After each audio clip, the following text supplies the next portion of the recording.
Citizens National Bank. Kick off this football season with a CNB Plus Perks checking account. Move downfield with free online and mobile banking. And cross the goal line with extended evening hours and Saturday banking. Banking at CNB has its perks. Find out more at cnbtn.com. Citizens National Bank. Banking never felt so good. Member FDIC. Are you ready to make your dream home a reality? Hi, I'm Bo Kregner, and here at the Kregner Group at Realty Executives, we know that finding the perfect home is more than just a transaction. It's about finding your sanctuary, your future, your happiness. Our team is dedicated to guiding you every step of the way, ensuring a smooth and stress-free journey towards home ownership. Whether you're buying, selling, or investing, we're here to help. Call me anytime at 865-742-1035 or just visit us online at BoKnowsHouses.com. The following radio theater is brought to you by Men's Pro Knoxville. Hey, Dad, can we play football? No, buddy. All right. Pops, want to work out? Maybe later. Hey, kids are in bed. What you up to? Tomorrow? You've got one life, and it's too short for not nows, maybe laters, and tomorrows. If you have ED and performance issues, your family, friends, and even your career has already been affected. Book your discreet evaluation at Men's Pro Knoxville and turn your tomorrows into Today. Yes! Touchdown! Come on, one more, Dad. Today! Push, Dad. One more. Come on, push. Hey, kids are in bed. What you up to? Tonight. Call 865-544-8220 or book now in under 30 seconds at menspronoknxville.com. Men's Pro Knoxville, for every man in every season of life. Attention service members and veterans. Introducing the Griffin Law Firm, your trusted ally in military legal matters. From court martials to benefit claims, at Griffin Law, your mission is their mission. Here's VFL Marshall Griffin. As a veteran and retired military attorney, I've successfully defended lifelong benefits and helped preserve professional futures. So I know that when you hire a military justice lawyer, you maximize your chance to get relief. With my unique experience, I can advocate for you because there's no military matter that's too big or too small. Let us help you make these critical decisions that could affect the rest of your life. Remain silent. Request counsel. Call Griffin Law. For a free consultation, call 888-707-4282. That's 888-707-4282. Or just visit griffinlawdefense.com. You're listening to FM 105.7 and AM 1340, WKGN Knoxville, and W289CU Knoxville, Fan Run Radio. WKGN 1340. Go Balls! You're tuned in to East Tennessee's premier sports radio call-in show. This is The Drive.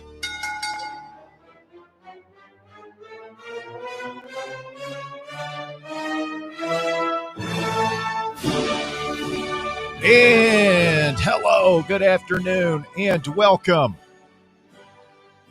to another stellar edition of The Drive here on Fan Run Radio. Russell Smith punching the time clock live today in your White Claw Hard Seltzer studios, a special Thanksgiving Eve edition of The Drive. Thanks for being with us. As you know, we got a lot to talk about here this afternoon between the basketball and the football and the coaching searches and everything else going on in the wide world of sports. Baron Walker through the glass this afternoon. Good to be back in studio. Thanks to everybody who came out to the watch party last night, man. That was hopping. Great watch party down at Marley's. What were the vibes like in the first half? Cautiously optimistic. I left at halftime because I'd been there since noon, and like that was a long day, and I was ready to be home, and people kept giving me drinks, and like I had to get out of there before you got smashed. Yeah, that wouldn't be good. No, Smashed. it's a young man's game. That's a Walker Smith's man. That's not a Russell Smith game anymore. No, man, that's that leads to bad consequences both during and after, particularly after. You can't be waking up with a headache. Oh. No, it can't be. Not today. Nope, not today. So I got out of there and got home and watched the end of it. Vols beat Houston. Huge win for the program, 76-73. We hang on. Clutch effort. And now we get to play Kansas tonight at 7 p.m., and the Vols are a 4.5-point favorite over the mighty Jayhawks. We'll break it down to levels that can only be described as beyond scientific. But to me, I don't know if it's the big story. We'll get Baskerville in here and get his thoughts on all this. But this tournament is cool. Yeah. It's fun, but it needs some tweaking.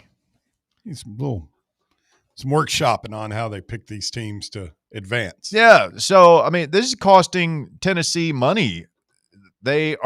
So basically the winner of this tournament gets $1 million.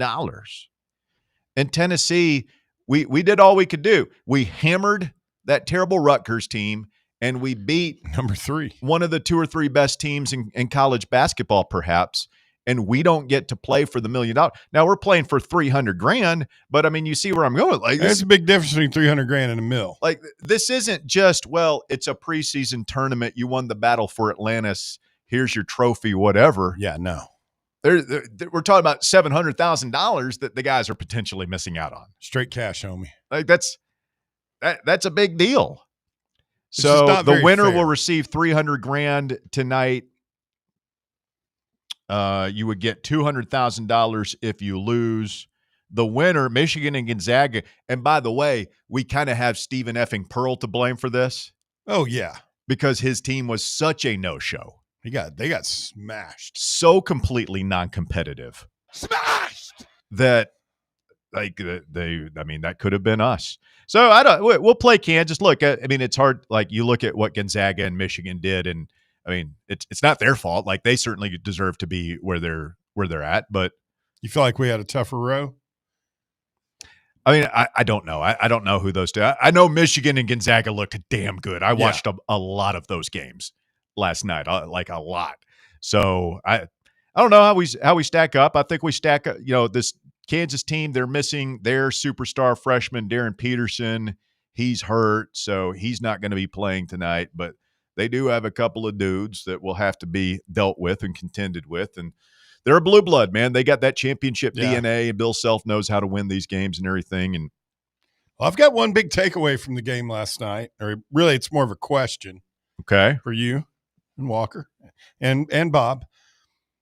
You know how every so often during the Barnes tenure, like out of nowhere, a guy will just all of a sudden the lights come on and they end up becoming a big contributor? I don't think that's relegated to just the Barnes tenure, by the way. But yes, go ahead. But I'm thinking Jordan McRae under Conzo, Josh Richardson, yeah, guys like that. Yeah, Admiral Schofield. Are we maybe seeing that with Bishop Boswell? I hope so. He's definitely got that Meshack thing going on, and maybe more offense than. I mean, he's 4 of 4 from the field last night. He's very making efficient, whirling dervish moves in the lane. He's scoring over guys. He's getting and ones. I mean, he looked that was fantastic last night. Mm-hmm.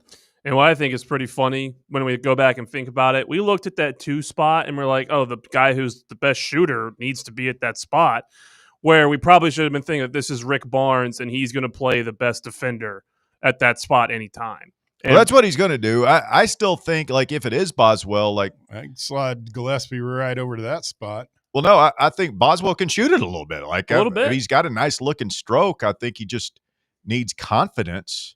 So maybe last night will be a big step in that direction. But here's the thing you got to keep in mind about Boswell is he was recruited as a point guard. He was a 4-star point guard, top 100 national recruit out of North Carolina. And like, we thought he was going to be a point guard coming in. And you could see that he's got those skills, kind of like Josiah Jordan-James, where probably not going to play point guard for us, quote unquote, but he's got those kind of abilities. And I always loved watching those teams that would play with multiple point guards, like what we did with Kennedy and Zakai. when their freshman year, because they can kind of switch off each other. And like what we were doing at the end of that game where we were getting those pin down screen with Gillespie in the corner and he's driving and that was problematic, man. And then Nate Ament, who had a rough night shooting, finds other things to do, and he's at the top of the key making assists. And it was just, that Houston program is one of the best defensive teams in college basketball the last 10 years. I mean, this is their identity under Kelvin Sampson, and we had them flummoxed. Yeah. I mean, they're a very different team. I mean, if you watch them play against Syracuse before they played us, you could tell they were missing a little bit more scoring than the team we played last year, but that's still one of the most rock-solid, disciplined, well-coached teams in college basketball. And to go in there and make them look flustered in the beginning of that second half, some of the best 10 minutes of basketball we've seen from a Barnes team in a long time. Section, Boswell just took the game over for about 4 minutes there. But I'll tell you who they have that I thought looked incredible. That Fleming kid's unbelievable. Oh yeah, he's a guy. Kingston Fleming, yeah, he's a dude. And the other big man who fouled out, Sinak, I mean, we recruited him. Those are 2 5-star freshmen that showed why they're 5-star. Yeah, what they could do. I mean, I thought we were going to get.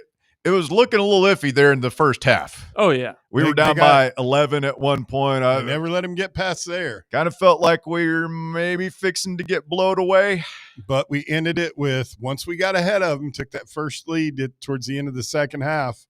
We never relinquished it, and Barnes and the boys put the clamps down on them. Turned up the defensive heat, made 15 of 17 free throws in the second half, including 9 of 9 by Jacoby Gillespie, who was fantastic. No turnovers in 38 minutes for JG last night, the real JG.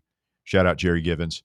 And he was fantastic because that was a major talking point for Rick Barnes the past week or two was, damn it, these turnovers have got to stop with Gillespie. And to do that, 38 minutes, 0 turnovers against that team?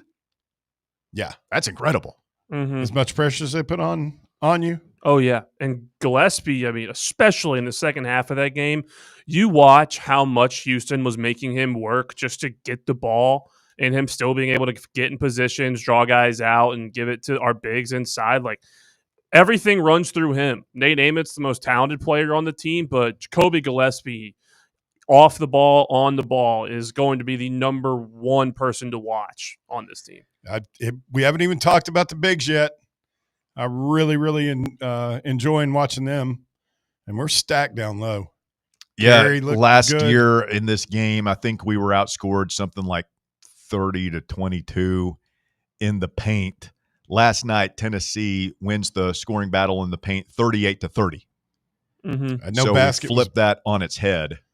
That huge basket Carey made on the missed free throw. Yeah, Jalen Carey emerging, 13 points, a team-high 7 rebounds in only 22 minutes. That was huge to see. And then, I mean, you mentioned Nate Ament. Tough shooting night, 1 of 8 from the field, but he finds other things. He gets you 5 rebounds, 4 assists, including the one to my favorite, the pass to Estrella to take the first lead of the game. Off an offensive rebound, that was sweet. And then 7 of 8 at the free throw line. Like he's gonna make his charity shot. Shot wasn't falling, but he got to the line and made some points there, and we needed every single one of them. So yeah, it was a great team effort last night. Yeah. To me, it just showed the power of the depth of this team. Like if Nate Ament isn't going, we still have 4 guys at the 4 and 5 spot that can at least cover up a little bit more than this team was able to last year. Like just having the one extra big in either Carey or Estrella to come in is huge. Something we didn't have at all last year. Yeah, I saw Kelvin Sampson giving Rick Barnes his flowers, saying like their depth is elite in the front court, and he said kudos to Barnes for building a roster like that because it's not easy to do. To get that many big, talented bigs to all come to one place. But we didn't even play Dwayne Brown. Like that was the other thing I told you. We ain't playing 11 guys in the season, and we shortened the bench there. No Debo, no Henderson, no Amari Evans last night. Evans didn't make it in. No, he did not. He only played 9 guys, and Ethan Berg only played 7 Yeah, minutes. yeah. Didn't take a shot. No, I mean, I think that shooting guard thing is kind of, I mean, it's still early, but Boswell making a statement there and laying his claim to that job, and then Abram carving out a role, right? I mean, like he could be that energy guy off the bench, does a little bit of everything. I don't know if you guys saw the mic'd up feature they did on him on social media this week, but I'll he's have to watch it. got a lot of personality. And so is Ethan Berg falling a little bit behind I mean, it's in a the long search for season. minutes. We'll see. Yeah, but great all-around effort from the boys last night. Now we turn our attention to Kansas. Again, one of the blue blood programs. I'd like to see what our all-time record is against them. I mean, they've certainly gotten us more than we've gotten them. But we got them a couple of times. Unranked right now. They are number 19 on KenPom, 58 in offensive efficiency, 9th in defensive efficiency. And as I said, they're missing their superstar freshman, Darren Peterson, who got hurt against North Carolina a couple of weeks ago and has basically been ruled out for this tournament. So we won't have to deal with him, but they do have some big guys. Is it Flory Badunga? That's him. He was a load inside, and then they got Trey White, a transfer from Illinois, who's a really good guard. So they only played 8 guys, really. So if your concern might be is Gillespie, does he have enough left in the tank after playing 38 minutes for second game in a row, and now third game in 3 days? Like, how much does he have left? Well, Kansas guys are asking the same thing, and they've been playing. They've been playing more minutes. They've been playing more than Jacoby. I mean, he basically plays the entire game. If you're playing 8 guys. Yeah, I mean, we rotate more at every position besides point guard. Besides Gillespie. It is Thanksgiving Eve, as I say. We will be going through our list of things that we are thankful for this afternoon on the show. We invite you to participate as well. 865-966-3435, your phone number to get on the show this afternoon, and you can call or text us there, 966-3435. What are you thankful for this Thanksgiving season?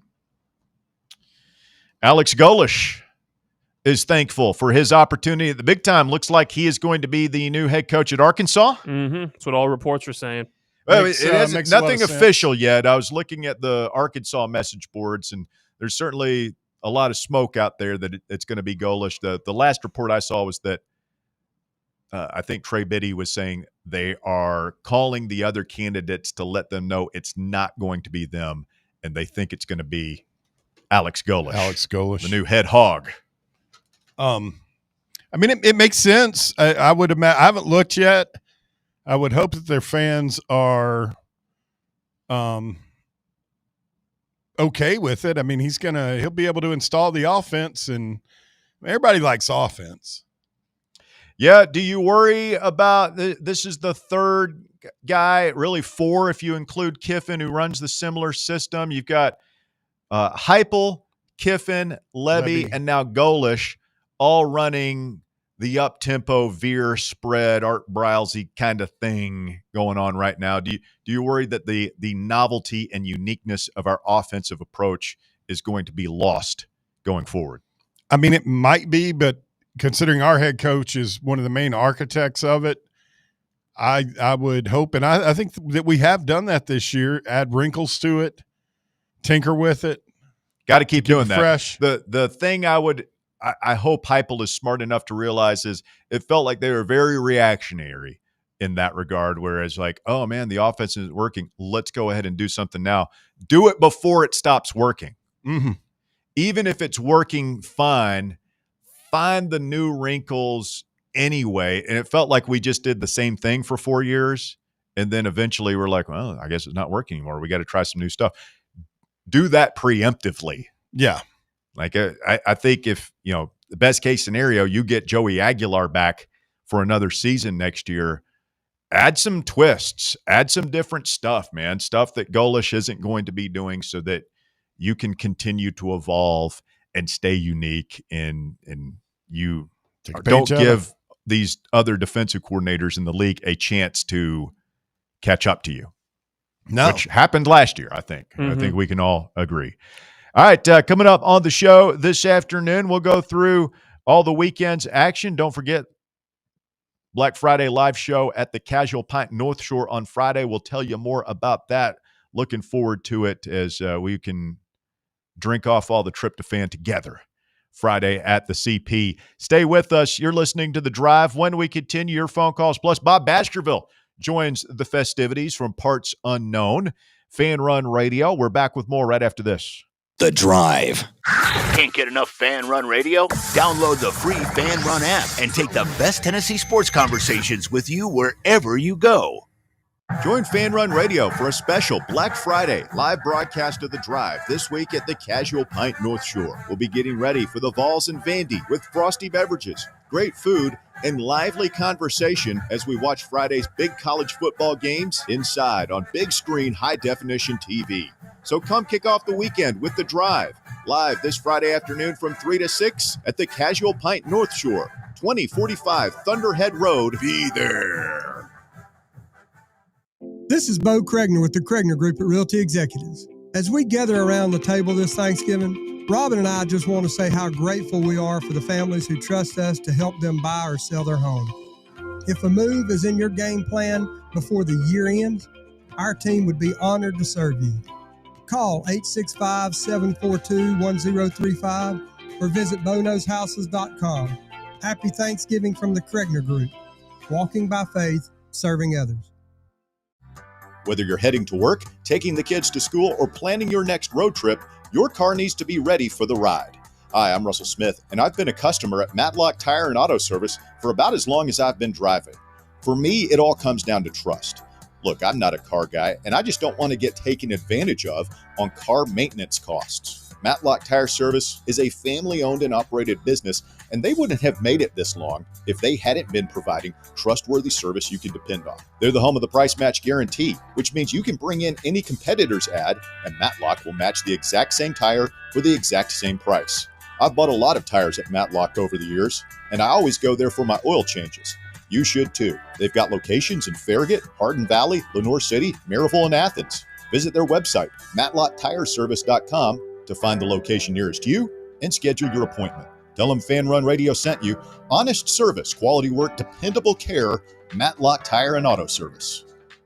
Hi, I'm Jessica Lodgen, one of the hygienists here at Knoxville Smiles. If your children are having sleep or behavioral issues, we have things we can do in modern dentistry that can help not just with their dental health, but also their overall health. Early intervention is the key for younger patients and can avoid costly procedures later in life. If you'd like to learn more, give us a call here at the office and schedule an appointment. 865-539-1776. Or just book online at knoxvillesmiles.com. Smile brighter with Knoxville Smiles. Vol fans, reimagine your home at Broadway Carpets and Flooring for any remodeling or building needs. With a variety of carpets, rugs, hardwood, vinyl, and stone, Broadway has all the flooring and installation options you're looking for, including pet-resistant products like Pet Perfect Carpet from Shaw Floors. Visit their showroom in downtown Knoxville or the location in West Knoxville located on Kingston Pike near Pellissippi Parkway today.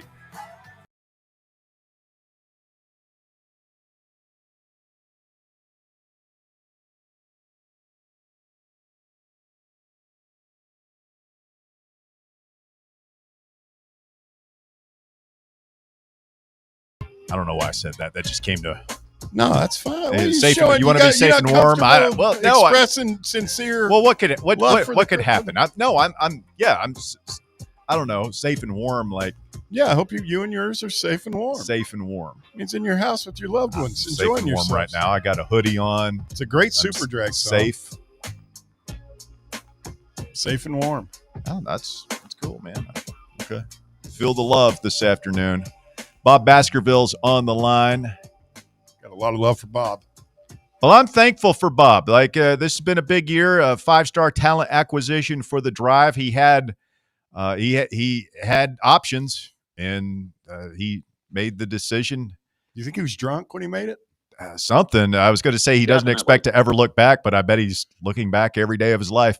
Bob Baskerville, congratulations, my friend. You're one of us. My condolences, my friend. You're one of us. And we are thankful for you joining the show this year. It's been fun, man. I appreciate that, and back at you. It's been a lot of fun. I mean, I've had the good fortune to kind of do a little bit of it all. You know, I started out almost 2 years ago with John Reed, and then I was doing my own show for a while. And you know, you and I always talked about maybe getting a chance to work together, and lo and behold, here we are, and we haven't killed each other yet, so that's a good sign. I had to work on you for a while. You were lukewarm at first. We had to do some recruiting here, but yeah, you got out of that morning show. That's you. I mean, that's we not talked good. about it for a lot longer. It would probably surprise you when me and him talked about you a long time ago. That was always a dream. So, but it's come true. Appreciate I having get that. Yeah, I get that a lot. Thank you. They always humble. Yeah, no, I appreciate it. It's been fun, man. Looking forward to continuing to do more of it.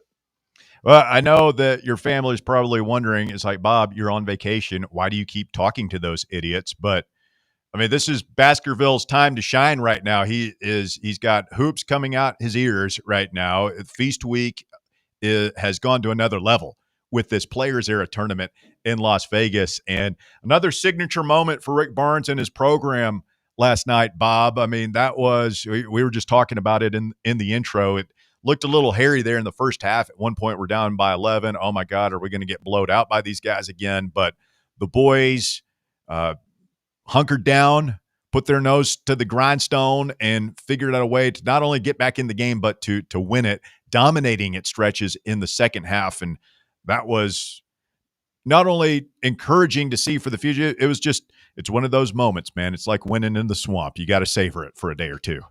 Absolutely. I mean, in the absence of, you didn't do a Spaces at halftime yesterday, and I'm not criticizing, you know, I know you guys had a watch party and other stuff too, but I did a little 1 minute halftime video on social media just saying, you know, we're down 4, but I'm not feeling bad. I think that, you know, there's a lot of things that went against us. We got into foul trouble early.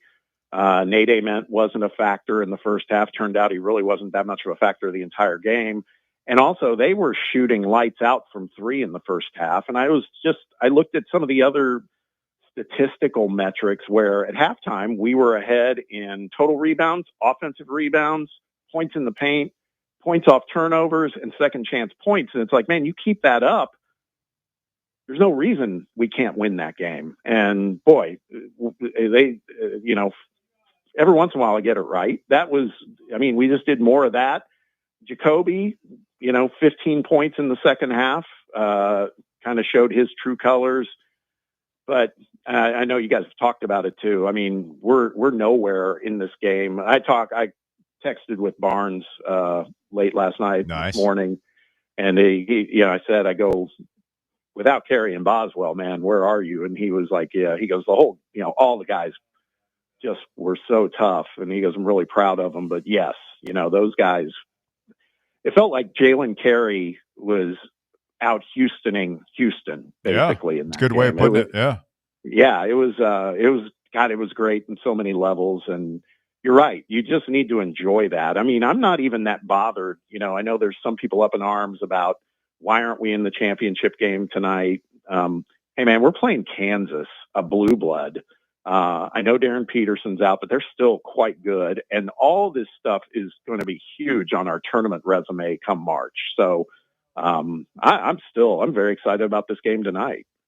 I'm with you, Bob, and I want to get into the game here just a second. The only thing I'll say about the format is I think they're going to have to figure out a way to make it a true tournament with one winner at the end of the day, because there's major money at stake here, where, you know, the winner, Gonzaga and Alabama or Michigan, are going to play for $1 million tonight, whereas we're only playing for $300,000.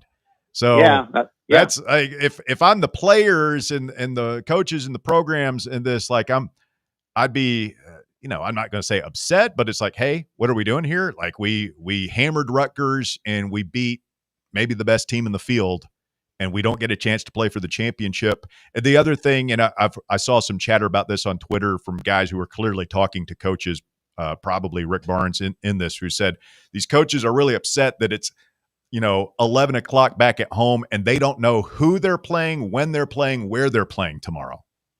Yeah. No, that's right. I mean, there's definitely stuff to work on. I mean, I just, before we came on, just watched Iowa State. Iowa State went 3-0 in this thing, and I mean, they're a damn good team. And I mean, they beat St. John's. They crushed Syracuse today, worse than we did against Rutgers. And if I'm Iowa State's coach, I would just be saying, hey man, we played as good as anybody in this tournament, and they're walking away with nothing other than the experience. So something's going to have to give, particularly if they're talking about expanding the field to 32. And the other part that a lot of purists are getting up in arms about, I was listening a little bit last night to some of these other, like podcasts and other things, is I did not know this. I don't know how I didn't know this, but I did not know this till the last couple of days that, the UAE, there's like Saudi money in this thing, investing in it. You really surprised though?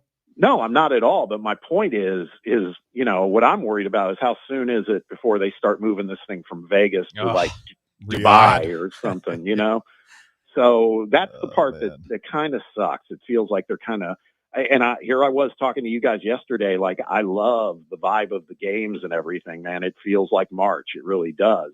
But I understand why there's some concern about the other aspect of it, about how money is just driving all of this. And I agree with you, Russ. I do think they're going to have to rethink the format somehow. Yeah, I was noticing on social media even last night that the Iowa State fans feel the same way we do about not being in the championship game. And, like you said, Bob, they've had a really good tournament as well. And you've got 4 or 5 teams that really have a legitimate argument to be in the championship game. No doubt. No doubt. I'm just looking on the screen right now and seeing Kingston Flemings. I feel like I'm going to be seeing him in my nightmares for a while. That guy. As long as he's not playing UT, I will probably pay attention to, them. And he's fun to watch. I mean, I don't like facing him. He's incredible. Here's what's crazy. There were 3 5-stars on the court in that Tennessee-Houston game last night, and he was not one of them. He's a 4-star. Houston had Sanak and Isaiah Harwell, who are 5-stars, and of course Nate Ahmed is. But that guy was the best player on the floor. Quite honestly. I mean, with all due respect, I thought Jacoby played great, but Flemings, he was the reason they stayed in that game. Bob, turning the page and looking at Kansas, 7 o'clock tip-off tonight out there in Vegas. You have been talking a lot about Darren Peterson. He is their number one guy, rated by many as the number 1 overall recruit in college basketball this year. Not playing. Kansas is unranked, which I find a little bit hilarious when you look at their roster and the fact that their only 2 losses this year are at North Carolina and Duke. What are your thoughts on the matchup with the Jayhawks tonight? They're still, I know you mentioned a couple of players, Flory Badunga and Trey White. They're big, man. There's also this kid, Bryson Tiller, who's 6'10", and in the 2 games in Vegas so far, he's averaging like 15 and 8. So they got Badunga, who's a kid from Indiana. He's 6'11". You got Tiller at 6'10". Trey White's a guard at 6'7". And then their other 2 guards are like 6'4" and 6'5". I mean, we saw some of this with Houston last night. I was watching Jacoby guarding Milos Uzan, who's like 6'4" or 6'5". I mean, I just can't emphasize enough how special that win was last night, just because how big Houston was. Well, Kansas is kind of built similarly. I do think Tennessee is the better team, though. I think some people are like, oh, we're just going to run Kansas off the floor because no Darren Peterson. But you got a Hall of Fame coach with Bill Self, man. He's going to figure it out. They still have a lot of talent. Yeah. Big game tonight in Vegas for the Big Orange. Bob, big football news today. Alex Golesh, it looks like, is going to get the Arkansas job. Good hire for Arkansas. Is that a good move for Golesh? Could he have waited and gotten something better? I am one that thinks Golesh.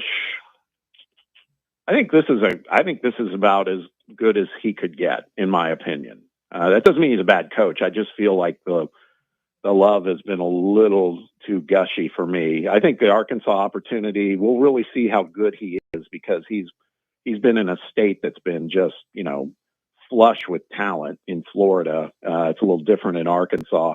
My biggest takeaway is poor little old Bobby Petrino. He's that's your biggest takeaway. It's hard to feel sorry for that guy, isn't it, Bob? Yeah, no, I know he gets shut out, and I kind of like it because it's always felt to me like that was like a master plan of his. I'll come in and lay low for a year, and then I'm going to take this thing over. He was trying to Frank Underwood his way back into that position. Yeah, that's a good one.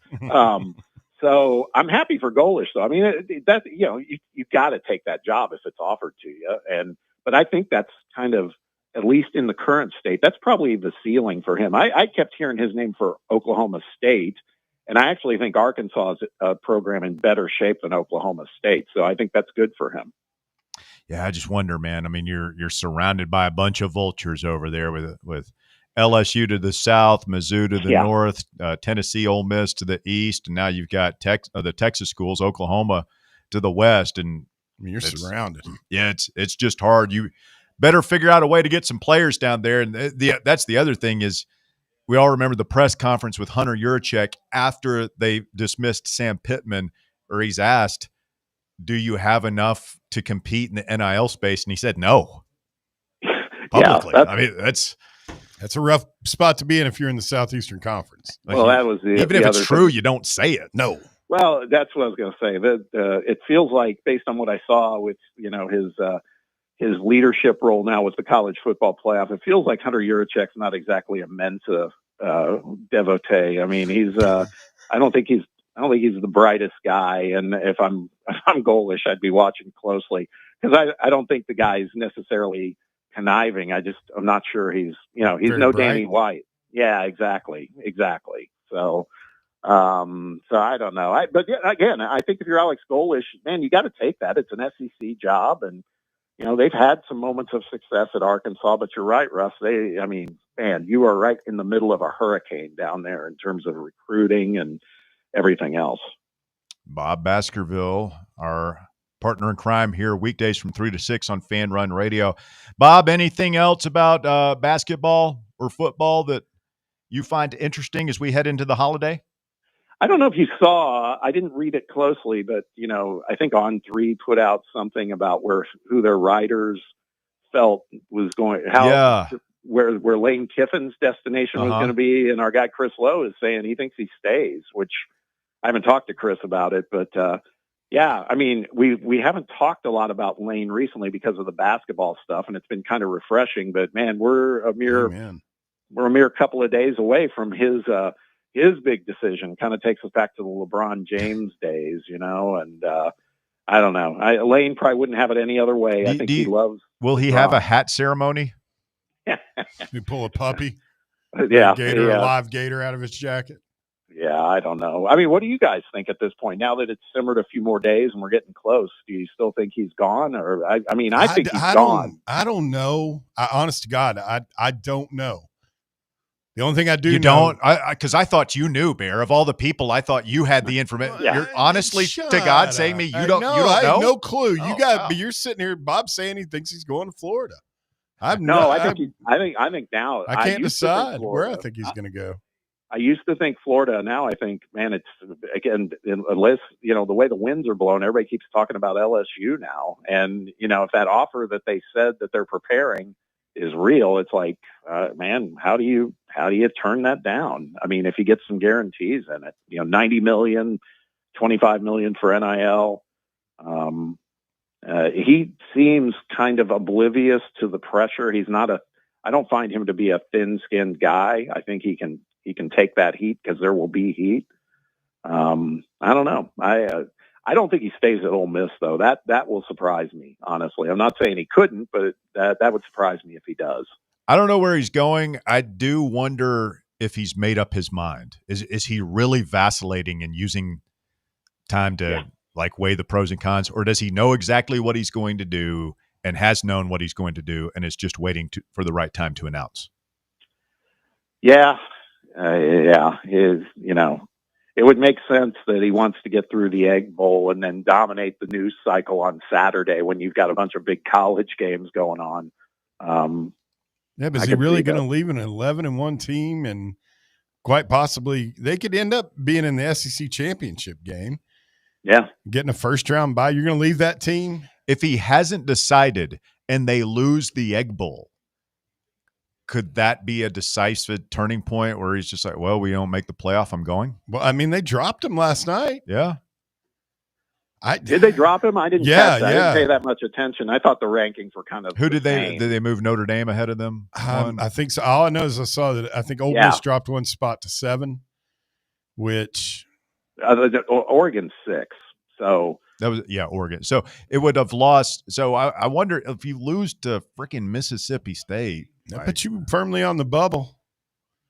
You don't want to Yeah. be doing that with other teams in the SEC, and I'm not going to mention one in particular that are fighting to get in. No. If they lose and Vandy wins, then Vandy should go. Yeah. by the way, we just mentioned Oregon. Did y'all see, I think our guy Jake Crane reposted it, the sound from Dan Lanning in the locker room before the USC game. Have you seen that? Heard it? Huh. Because it is fantastic. I would urge everybody to listen to it. Every time I don't want to like Dan Lanning, I like him because he is one of the greatest locker room speech guys there are. We saw what he did with primetime Deion Sanders a couple seasons ago. And this time he was talking about, he said, Matt Leinert's not walking through that door. Reggie Bush is not walking through that door, but our guys are. And, and he said, and we're wearing black today because it's going to be a Trojan funeral. And I was like, that's awesome. That is badass, man. That's like, he's like the king. And I was like, man, if we could ever hear something like that from Josh. I was just thinking, do you think Heupel talks to his team like that? Like, we're going out there to kick their, like, we're going to swallow their soul today. Different. What was the line he said about gas pipe? That was at halftime. Yeah, he strikes me as more like, what's his line? Let's put the ball down and go play. Yeah.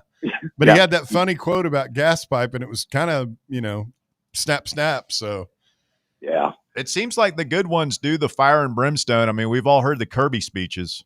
Oh, yeah.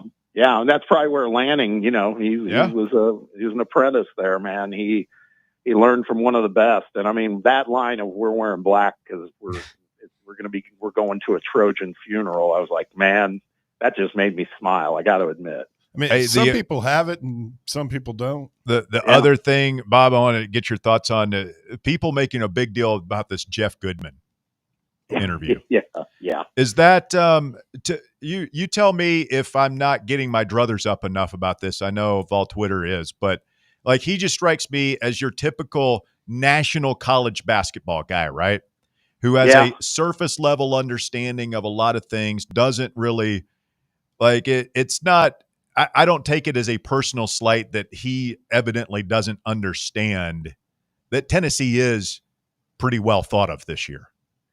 Yeah, I think you're right. I think some of it is just, he's got to cover the national scene, and his proximity to the program isn't as strong as some of us, but then don't talk about it as much. I mean, the thing he said to Jacoby last night where, Jacoby made the comment of, yeah, well, we played Duke, and he goes, well, I don't want to hear about exhibitions. I don't count those. It's like, who are you to say that, man? Our head coach said that game was intense. I watched that game live. It was intense. That's the part I didn't like. He can say all this other stuff that he wants. I don't love it, but it's his job. But well, also the part about like people don't look at you as one of the elite guards. And it's like, dude, did you follow the transfer portal process? Yeah, like this guy is very well thought of. Like it's a hell of a thing to say to him, standing there face to face. Yeah, exactly. And another friend of the show, Reed Carringer, mentioned that last year when, Tennessee, if you recall, when Tennessee went to Louisville last season, we were all kind of like, boy, I don't know about this game, man. Louisville's back. And we ended up crushing them. And apparently, Goodman, when he recapped that game, was like, yeah, big win for Tennessee. But what I was impressed with was how Louisville just kept fighting and never gave up.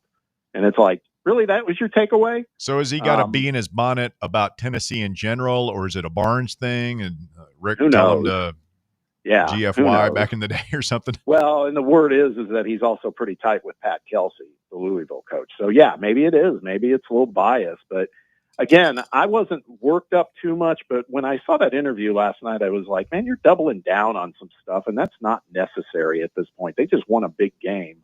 And it's on the heels of he was the guy that had that uber cringy interview with Mark Pope, right after they lost that game, where it's like they're talking in hushed tones, like they're at a funeral or something, and it's just, come on, man, we're it's a basketball game. There's a winner and loser, and we play again tomorrow.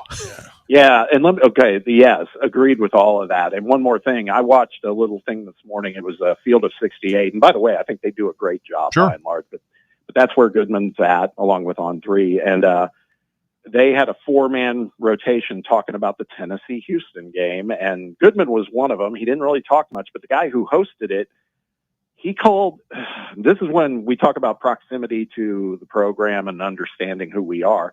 He called Jacoby Gillespie Jacob Gillespie. And Goodman did correct. No, it was actually John Henson, who used to play at North Carolina. He corrected him. He goes, "Hey, man, it's Jacoby." And he was like, "Okay, yeah, my bad." But the host called him Jacob Gillespie, which, you know, at least he didn't call him like Johan or something. It was a derivative of his name, I mean, but still. that kind of stuff happens. Fowler called Joey Aguilar Jerry the other night. Jerry Aguilar. Bears Did he really? I didn't catch that. Bears certainly never mispronounced a name. Never. No, I heard. Yeah, well, yeah. We've all been there, man. I get it. But yeah, I was like, man, you guys should know. This team just beat the number 3 team in the country. Maybe know the player's real name, but they'll know his name in March.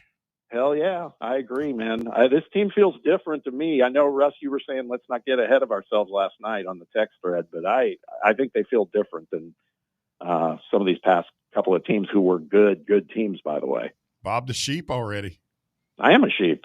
I am. I'm buying into it. He's fluffing out his orange wool for winter. Yeah. Awesome. I hope you're right. Yeah, man.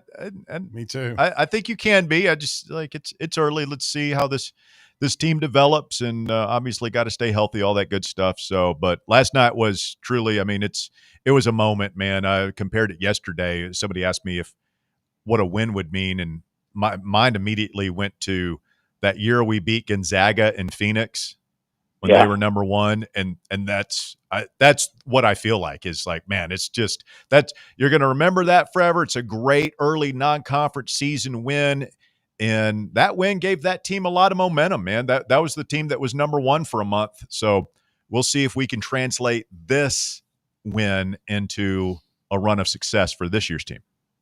Absolutely. Yeah, I'm looking forward to it. We're going to know a lot more here in about 2 weeks, because this next string of games when they get back home is there's some work to do there. But now I feel good about it, and I do think that I guess, you know, we're going to have to accept the reality that it seems to me Bishop Boswell is the 2 guard now. That's he's taken the claim on that role. It's different than the 2 guards we're used to, but he's kind of Meshacky, though, I have to say. Yeah, well, I mean, you had Meshack at the 3 and Chaz at the 2 last year. So you had your defender at the 3 and your scorer at the 2. And maybe it's just reversed this year with Ament and Boswell.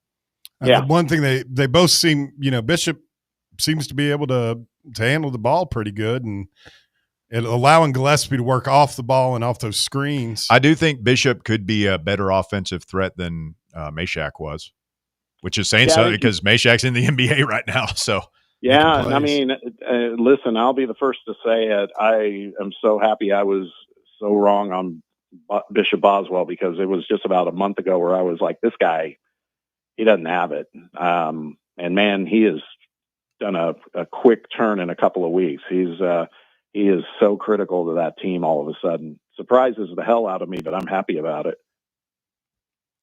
All right, Bob. Well, we're happy to have you on the show, my friend. This has been a great conversation. I look forward to doing it again. If you're available Friday, we'll give you a ring. And certainly look forward to seeing you back in the White Claw Hard Seltzer studios next week. Yeah, same here, guys. Have a great Thanksgiving tomorrow. I'm going to a late night showing of Wicked tonight with my wife and daughter. So okay. See, Bob's a family guy. He can do it. Yeah. I might fall asleep. You're but taking the wife and kid to movie theater. So let's see. Yeah, he'll have to stay working with us for the next couple of years to pay off that bill. yeah, no kidding, no kidding. But they're happy. Yes. So now y'all have a great holiday, and yeah, man, looking forward to talking more with you guys when I get back on Monday. And yeah, holler at me for Friday. I'm sure I might be able to put something together. All right, thanks, man. See you guys. Bob Baskerville joining us this afternoon on vacation. Hardworking man that Baskerville is. Absolutely. Carving time out of his busy schedule to join the drive. Quick timeout. Back to wrap up hour number 1 of the show right after this. The Drive. You're locked onto Fan Run Radio, 105.7 FM, 1340 AM, and online at fanrunradio.com. What kind of day is it? It's a White Claw day. Light and refreshing tasting, uniquely cold wave filtered. There's an iconic flavor for everyone. Come on, grab a pack. White Claw. Grab life by the claw. Please drink responsibly. Hard seltzer with flavor. White Claw Seltzer Works, Chicago, Illinois. Barley's has live music on weekends, general team trivia on Wednesday nights at 8 p.m., and now live sports trivia courtesy of the Knoxville Trivia Guys every Thursday night upstairs. The game starts at 7 p.m. and is free to play for everyone, so head on down to the Old City and show off your sports knowledge and win gift cards to Barley's. Use those gift cards to buy some delicious food and drinks, and you can take it all in with their wide selection of TVs and indoor projectors. Barley's Tap Room and Pizzeria. Yee-haw! I've been hooting and hollering ever since I started betting with the VIP Play app. VIP Play has more than 200 leagues, every bet type you can imagine, live betting and live hosts, all with 24/7 support from real live people when you need them. Start betting better with the VIP Play app today. Don't be a better, be a better with VIP Play today. Download VIP Play today or head to VIPPlayApp.com. Make sure you use the promo code FANRUN to take advantage of their welcome bonus and so they know that we sent you. Gambling problem? Call 1-800-8899-789. Must be 21 or older and located in Tennessee to bet. The following radio theater is brought to you by Men's Pro Knoxville. Hey, Dad, can you play football? No, buddy. All right. Pops, want to work out? Maybe later. Hey, kids are in bed. What you up to? Tomorrow? You've got one life, and it's too short for not nows, maybe laters, and tomorrows. If you have ED and performance issues, your family, friends, and even your career has already been affected. Book your discreet evaluation at Men's Pro Knoxville and turn your tomorrows into today. Yes! Touchdown! Come on, one more, Dad. Today! Push, Dad. One more. Come on, push. Hey, kids are in bed. What you up to?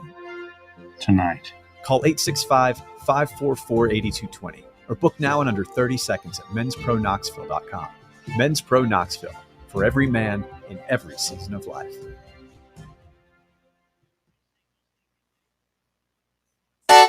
Citizens National Bank.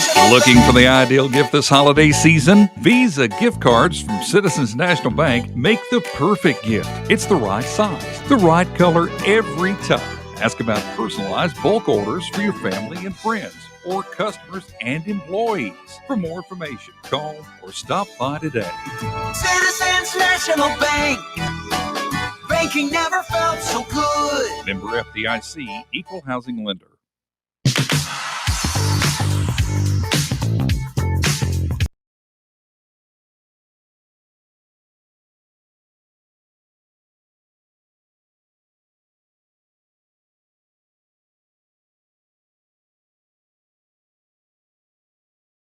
Out talk this afternoon.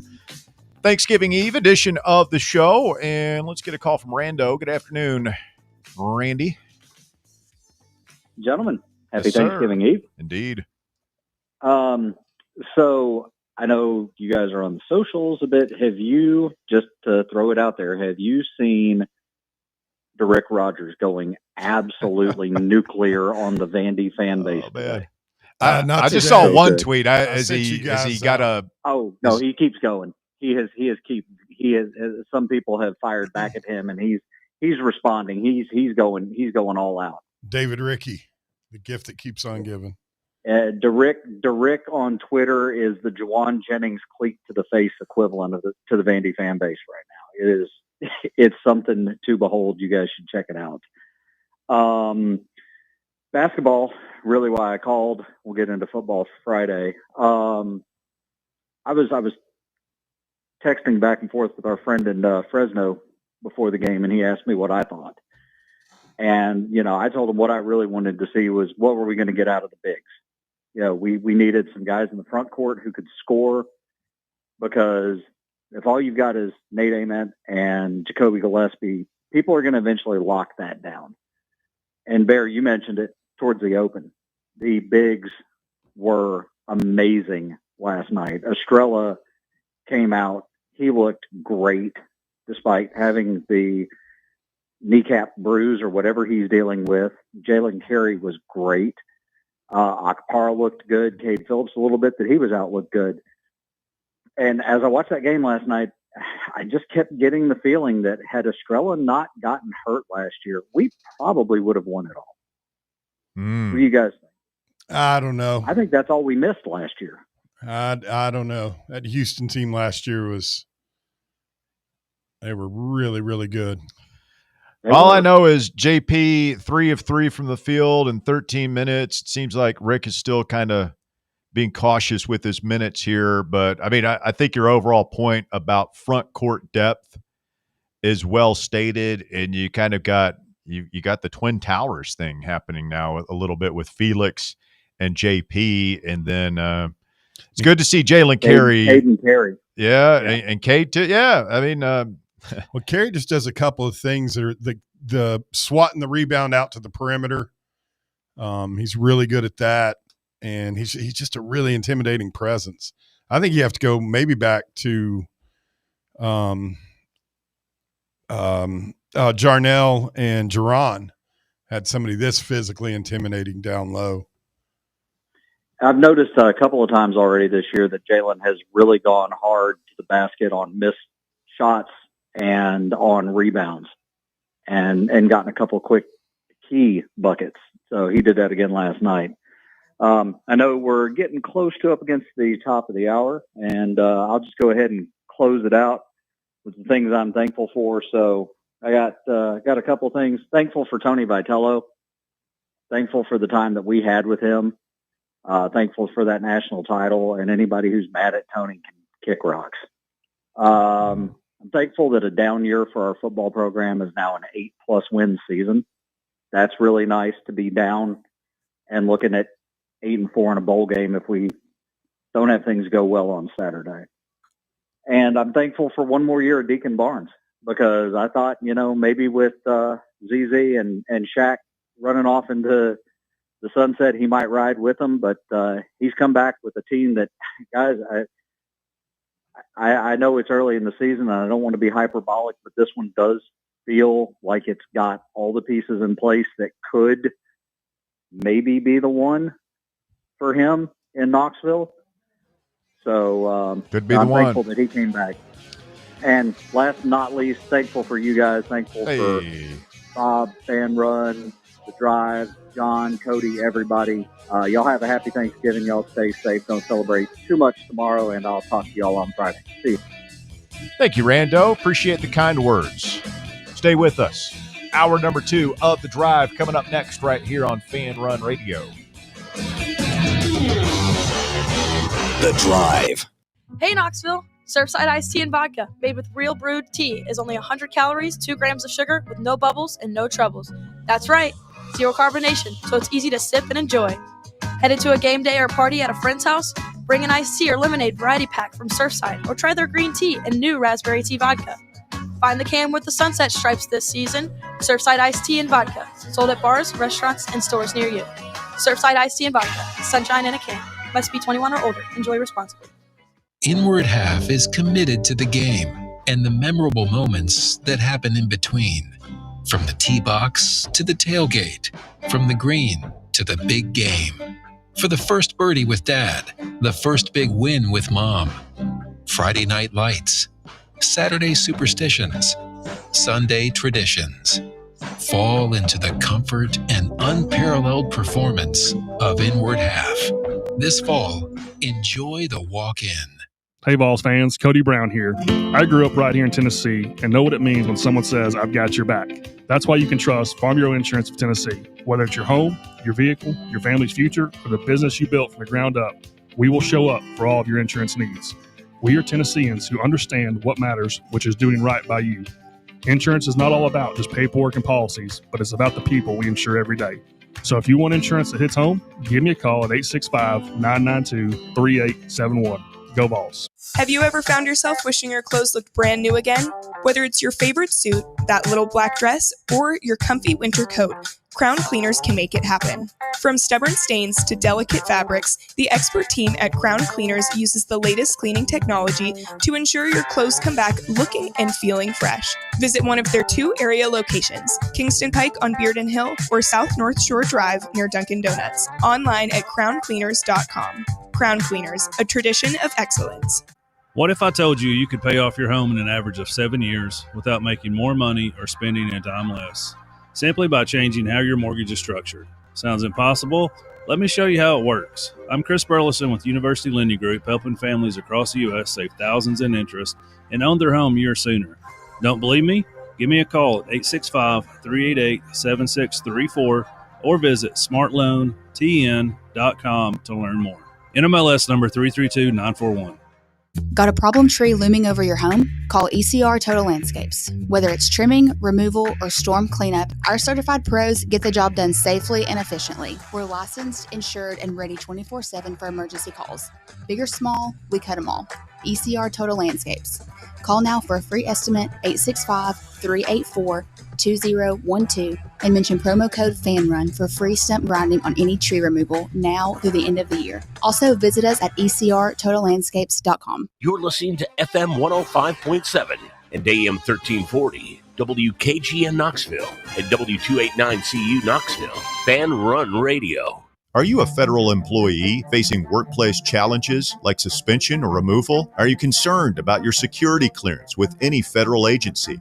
You know the Griffin Law Firm is your trusted ally in military legal matters. But did you know they also specialize in civilian federal employment law? If you're a federal employee facing workplace challenges like suspension or removal, if you're concerned about your security clearance with any federal agency, the DOE, FBI, FCC, or DOD, you might not know it, but you do have legal recourse. The Griffin Law Firm specializes in federal employment law, military law, and security defense law. VFL Marshall Griffin and his experienced team are ready to make your problem their problem, no matter which federal agency you work for. Don't face federal employment issues alone. Remember, remain silent, request counsel, call Griffin Law, 888-707-4282, online at griffinlawdefense.com. It's time for the Drive's Top 4 at 4.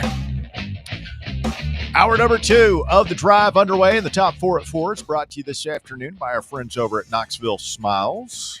Walker Smith, what do you got? At number 1, number 17, Tennessee avenged last season's loss and beat number 3, Houston 76-73 last night. The win sets up a third-place game between the Vols and the Kansas Jayhawks for $300,000 in NIL funding. Tip-off is at 7 p.m. on TNT. Tennessee is a 5.5-point favorite.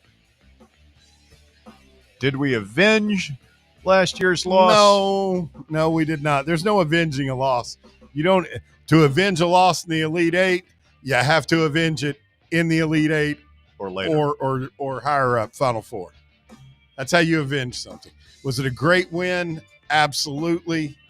Against one of the, I think, two of the best coaches in college basketball. To quote the late, great Mike Leach, that was last bleeping year. This is this year. Great win for the Big Orange. Now we got to follow it up. I mean, it's kind of like you beat Florida in the swamp. Yeah, it's a great moment. We all take a beat to celebrate the fact that we did it, but you got to follow it up. You cannot lose at home to Vandy. And this feels kind of the same way. It's Kansas, but you're a favorite in this one. You take care of business. Yeah, you can't beat Houston, then turn around and it would almost be like beating Kentucky in the Sweet 16 and then turning around and losing to Houston in the Elite Eight. Oh, Yeah. wait, that happened. Sorry. Was that a Debbie Downer take? A little bit of Just one, something but to say. I don't know. it will definitely We're having fun. If you win tonight, it goes a long way when the powers that be are meeting up in March, figure out seeds. Huge resume game tonight. At number 2, only 24 hours after organizers promised to stick to their current setup, the Players Era Festival CEO Seth Berger told ESPN that organizers will consider a new format when next year's field expands to 32 teams. Berger said organizers rethought their stance following online backlash after Wednesday's matchups weren't announced until after midnight Eastern time. At least they're opening the door. I did see that statement last night where he said, yeah, we're not changing. We're expanding, but we're not changing. And the rationale he used was that for parents and coaches, they're used to this kind of format because it's what they do in AAU. And great. Yeah, I didn't really know that, but I guess you go to these weekend events in AAU ball, which all these kids play in, and there are so many teams that not everybody can play anybody. So this is what they do. They use point differential and margin of victory and stuff like that. I'm like, okay, well, that makes sense. For AAU, this is college ball. Yeah, with apparently a humongous pot of UAE money at the end of it. Yeah, this is not just, we meet up at the gym and there's like 5 games going on at the same time and there's no defense being played. This is college basketball. It's on national television and there's money at stake. You're paying the players, so you have to have a championship format, and I hope that they figure out a way to do that. One thought I had, Walker, and I'd be interested to get your thoughts on this, is could we adopt a kind of a European soccer mentality where it's almost like Champions League where you've got different competitions happening simultaneously where, say you want to expand, you've got all these teams, well, maybe you play a week this week, and then you go and you play another week on Christmas week. Mm-hmm. And maybe even another one in February to a championship. And I love the idea. It's like a storyline that goes through the season. Yeah, like did you just have like group play was what it would be called done in Feast Week, and then have that final like maybe 4-team bracket. You go to the sometime knockout in stage. Christmas and all that. That'd be You pretty bring this cool. up on your own. Well, it feels like that's what the Players Era was going for, putting all these teams in pods and doing it that way and using differential and that type of stuff. But they didn't realize that the only way that works is if everyone plays each other in a pod and it doesn't take only 3 days. Like, if they wanted to do that, it would be a process that the game's got to be played out over multiple weeks if they want to stick to that type of format. Well, and it is 3-day event now. Like, maybe just go ahead and make it a full week. A full week, but even then, like if they wanted to finish it, that's 5 straight days. Yeah, of playing. okay, yeah. Well, I mean, we're asking teams to do that in the conference tournaments now. Yeah. Yeah, early in the season, I don't know. Would you really want your team playing? I guess it wouldn't matter. That's a lot of games. And the teams that I like it. Yeah, no, but again, in the we're conference using tournaments- AAU as the basis for this. I mean, those kids will play like 2 games a day for 5 days in a row. Yeah, but I feel like a lot of people say that AAU is not exactly healthy. Yeah. Well, physically, I don't think they're talking about physical health. I think they're talking about the game. Just the quality of the competition. But it's something to consider. Mm-hmm. At number 3, UConn Huskies head coach Jim Mora is moving on to a new challenge. According to a report by On3's Pete Nakos, Mora has informed his staff that he is taking the Colorado State Rams job. This comes after rumors have been swirling that Mora could have his name involved in multiple jobs this cycle. Well, you couldn't wait to get out of UConn. Oh, I mean, if you can turn UConn from a dumpster fire to somewhat respectable, you deserve a promotion, do a better job. Well, remember, how much he was whining about the NIL and how like a program like that doesn't have any money? It's like, yeah, dude, you're at UConn. Yeah. Not exactly a football powerhouse. No, that is Who was the guy that started that program and got them going a little bit? I don't remember. Oh God, what was his name? You have to look it up. Yeah, I'll have to look it up. I mean, he was 9-4 last year, 9-3 this year. So did that guy leave and come back? Frank? Yes. No, not. It's right on the. It's on the tip of my brain. Randy Edsall. That's it. He may have left. Will Butch Jones be a candidate for the UConn job? Randy Edsall. I don't know, but I know some Arkansas State fans would Jones is ass. give him a glowing recommendation if it meant he would leave Jonesboro. And at number 4, Cincinnati Bengals quarterback Joe Burrow has been activated for the team's Thanksgiving matchup against the Baltimore Ravens. He is expected to start after missing the Bengals' last 9 games. Burrow started the first 2 games of the season before going down with turf toe in week 2.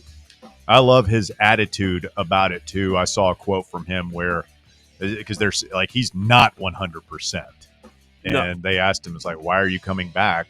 Well, you could re-injure yourself, and the Bengals aren't going to make the playoffs and all this stuff." And he was like, "I'm a football player. That's what I like to do. I'm not going to not play football because I might get hurt. Like, I'm a professional football player. I only get to play for a finite amount of time. I'm able to play now, so I'm going to play. If I get hurt, I get hurt." No, his mentality is different. Like, he had it back in college. Like, there were clips of him getting blown up at LSU, and he did an interview after being like, "Yeah, I kind of like getting hit. It feels like I'm playing football." Like, he's such a good quarterback. He's a stud. Y'all might want to look into protecting him at some point. Well, that's what I was going to say. Is like we haven't protected him for 7 years, and he's never complained about it.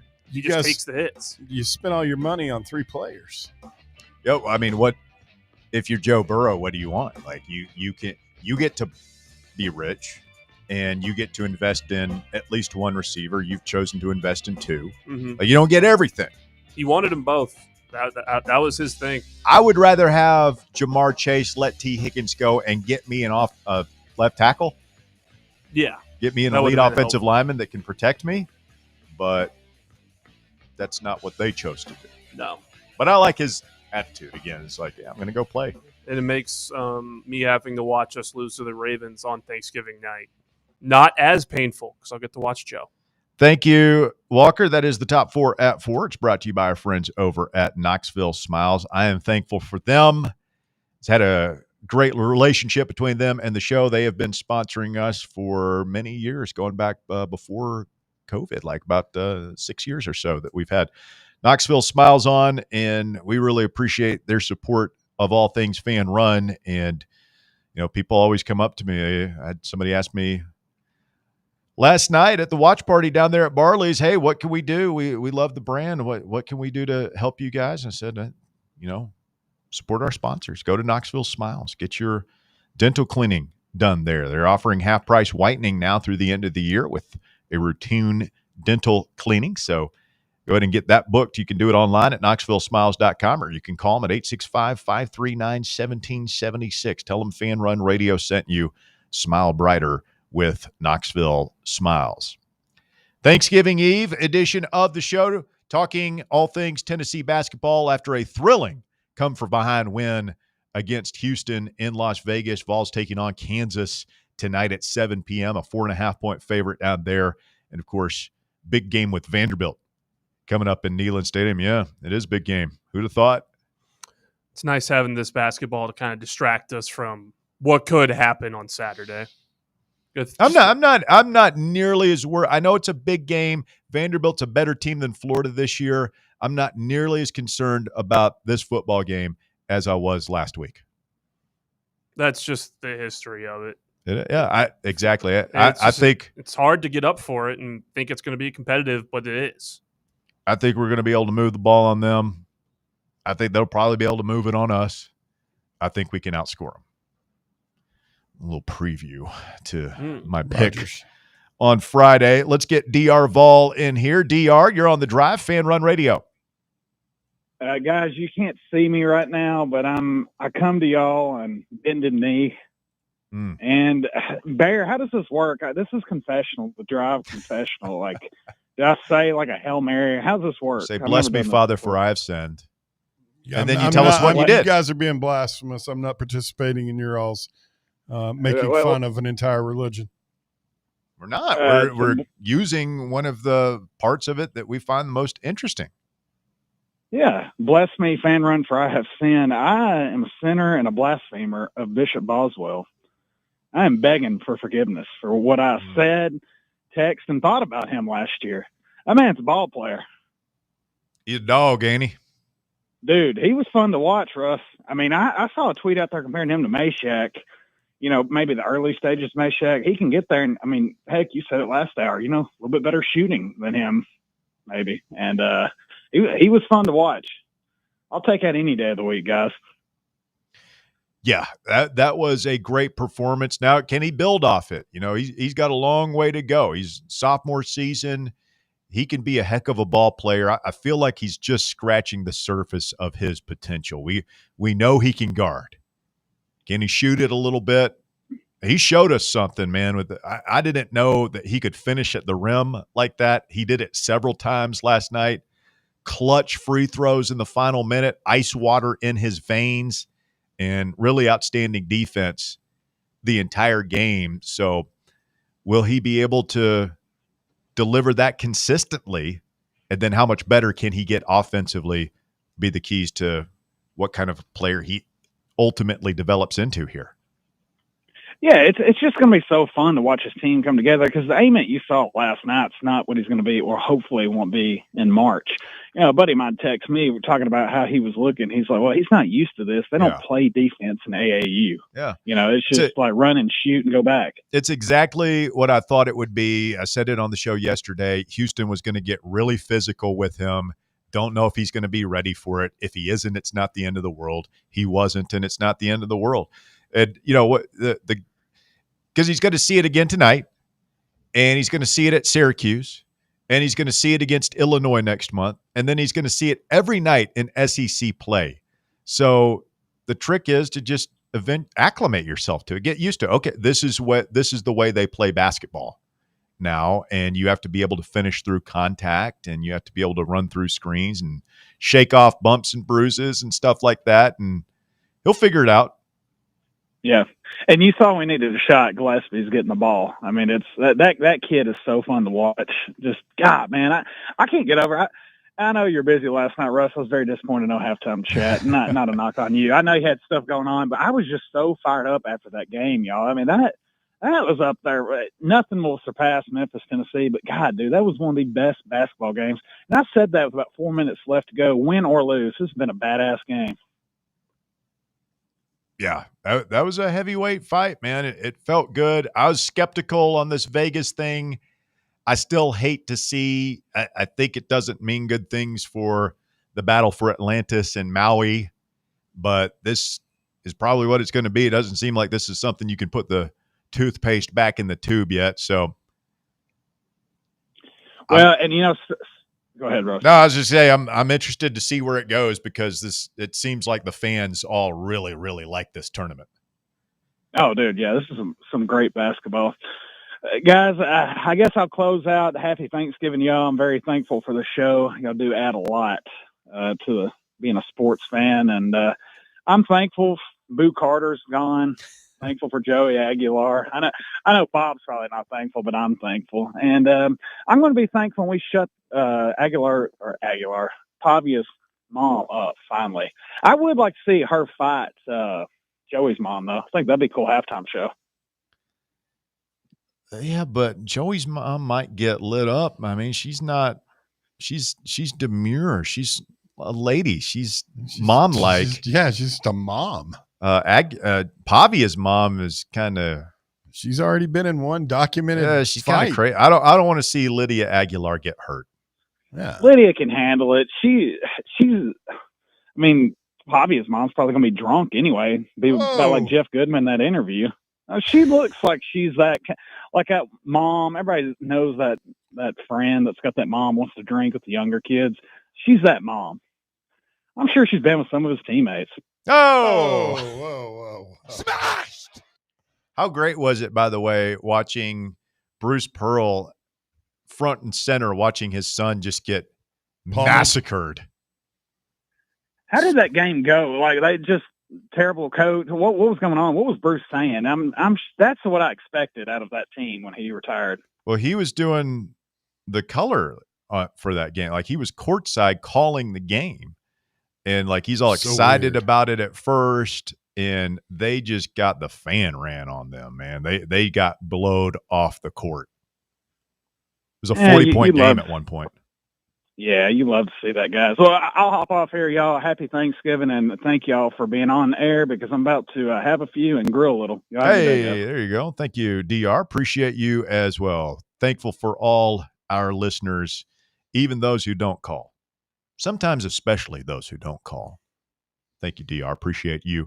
865-966-3435. When we continue, talking a little bit about this Vanderbilt game, we'll go out to Nashville and talk to our old pal Joe Rexrode from The Athletic and 102.5 The Game, get his thoughts on Vandy's chances to shock the world in Neyland this weekend. Also get his thoughts on the tournament out in Las Vegas. Lots to talk about with Joe when we continue next right here on Fan Run Radio. The Drive. For the fans, by the fans. This is Fan Run Radio, Knoxville.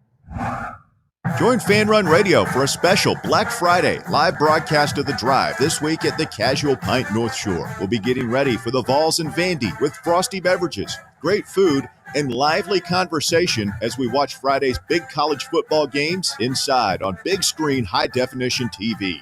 So come kick off the weekend with The Drive, live this Friday afternoon from 3 to 6 at the Casual Pint North Shore, 2045 Thunderhead Road. Be there. Running a business, coaching a team, planning your next big event, you need more than just gear. You need SM Athletics and Logo Solutions. Custom uniforms, branded apparel, promotional products, done right, done fast, and built to show off your brand with pride. From local businesses to high schools to major universities, SM Athletics is trusted by winners. Get real service, get real quality, get noticed.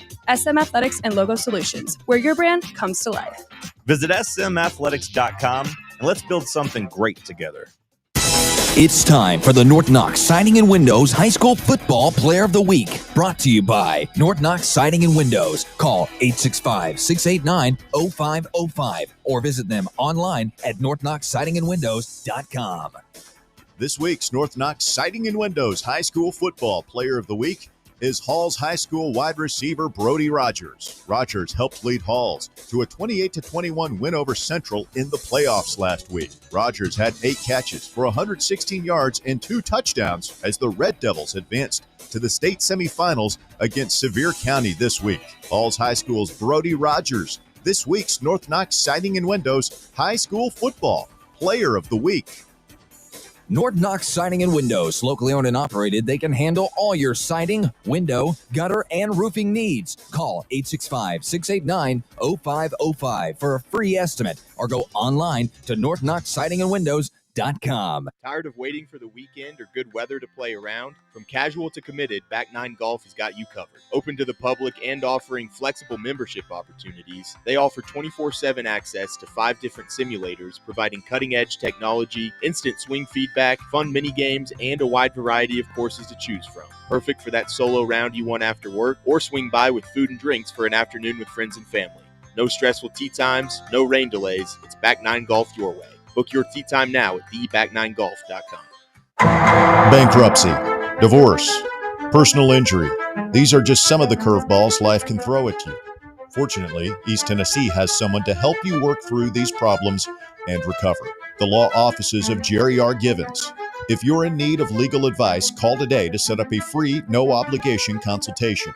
865-801-9250. As always, the phone call is free, the advice is free, so what do you have to lose?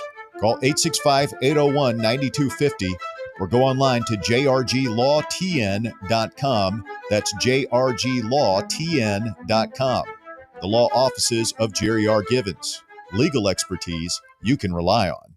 White Claw is taking hard seltzer to new heights with White Claw Surge. At 8% alcohol, White Claw Surge is a stronger wave of refreshment that doesn't compromise on taste.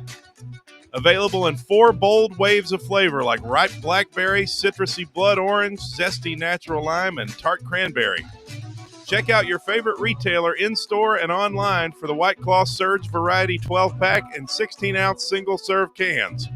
White Claw Surge. Please drink responsibly.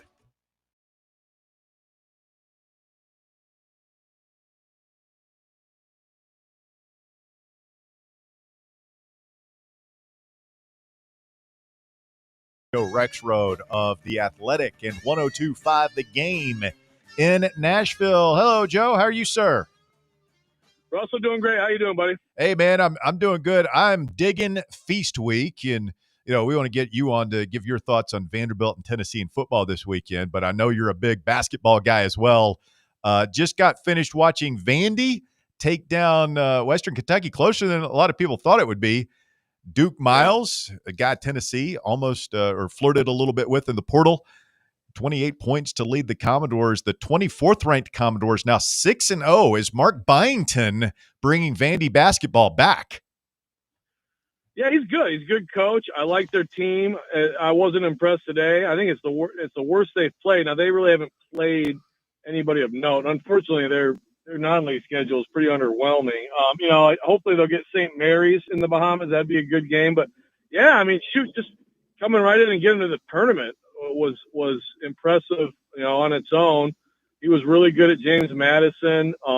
So, they got some carryover from last year. Like you said, Miles, they got some other guys in the portal who are good. Yeah, I think we're going to be getting used to Vanderbilt being in the tournament more often than not, which is kind of like what it was under Kevin Stallings. And we'll see if he can go beyond that. But at the very least, it's a solid program again. What are your thoughts on the Players Era tournament? We've gotten really into that. Tennessee making a nice showing in Vegas this week. Vols play Kansas tonight. I was a little skeptical coming into this thing, Joe. I'm a traditionalist. I love the Maui Classic, the Battle for Atlantis, stuff like that. Feels like this might kill those things off. Those fields are not as good as they have been in years past. But, man, there's no denying the basketball in Vegas this week has been entertaining. Yeah, it's been great. I mean, I like it. I don't like the lack of a bracket. I mean, Tennessee, to me, should be playing Gonzaga in the championship game. I think those are the best two. I mean, Tennessee has the best win, which is that win over here. That win is going to be, by the way, very valuable for Rick Barnes and his team in March. I mean, that win is going to hold a lot of weight. But Tennessee-Kansas is still a great game. I'm with you. I think it's a great tournament. I know a lot of people complain about the crowds and stuff like that. I mean, the bottom line is those tournaments you just mentioned, they play in tiny little spaces. So like 2,000 or 1,500 fans look like it's a packed environment. You know what I mean? But I really hope that we can find a balance here. I don't see why this has to suck the oxygen out of everything else. I think it's in a particularly bad cycle year for both of those tournaments. I still think we're going to have really good programs going to Maui, going to the Bahamas, and look, I hope that those can survive. I mean, I want all of it. Why can't we be greedy and have all of it? I mean, I know. And then also I would say this Players Era, they need to do the bracket thing. I mean, this whole margin of error stuff, margin of victory stuff is, to me, kind of weak. They should do it. It's an actual bracket, but hey, there's a lot of good hoops. There's no doubt about that. Agreed. Joe Rexrode in Nashville joining us this afternoon on the show. All right, Joe, big game in Neyland. Can Diego Pavia lead the Commodores to what some are saying might be, with the playoff implications, one of the biggest wins in school history? Can he? Sure. Yeah, I mean, Vanderbilt's offense, I mean, Pavia himself, I mean, they're elite, I mean, Auburn's defense all year has actually been tremendous, but Vanderbilt destroyed that defense. And even Kentucky Kentucky got destroyed by Tennessee too. And that's the thing. I mean, I think that we're looking at, I think that both of these defenses are at a disadvantage. I think both of these offenses should go up and down the field, and it might be a turnover, a tip pass, maybe a red zone. One team gets in, one team has to settle for a field goal, something like that. I mean, I think it's going to be a high-scoring, fun game. But yeah, I think they can win. I think it's going to be really tough. It always is tough in Neyland, and it's been a bad matchup for Vanderbilt. And if they win, I don't think. Look, I can't tell you some win over Sewanee in 1909 might have been set off parades in Nashville. I have no idea, but I don't think there's any question. It's the biggest win in school history if they get it. It's certainly whatever you want to qualify as modern history. I don't know, since television was invented, since people weren't primarily traveling by trains to these games. I mean, it's absolutely the biggest win in school history if they can get it. Well, beating Alabama at home was a pretty big one for them last year. I guess it comes down to what happens in the playoff. Do you think beating Tennessee would be enough to put Vanderbilt in the playoffs, or do they need Ole Miss to get beat in the Egg Bowl, something crazy to happen?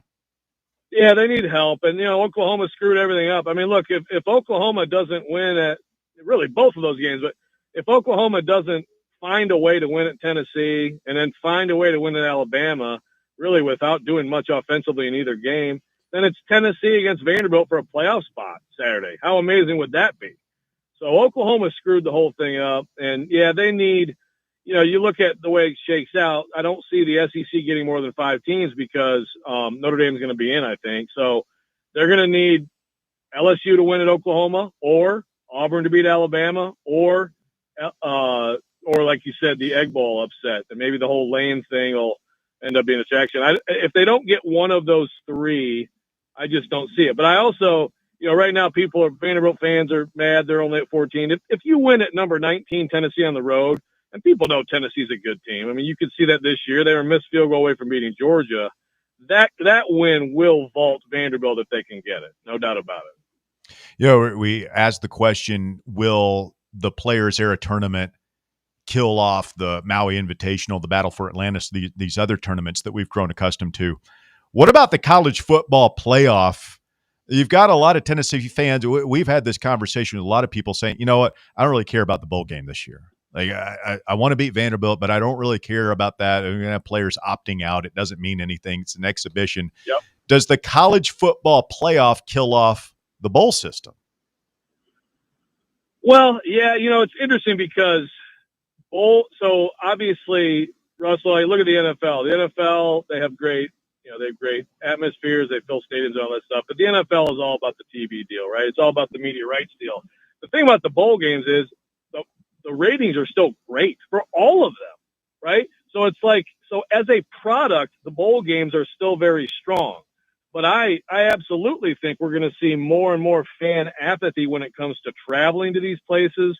It used to be, hey, a New Year's Day bowl, that's a big deal. Or get into a New Year's Six bowl, that's a big deal. That's a prestigious bowl. And usually, it's in a warm spot, or it's in New Orleans or whatever. And the way that this is expanded, and I think this is some of the argument to keep expanding it, even though I don't love that idea.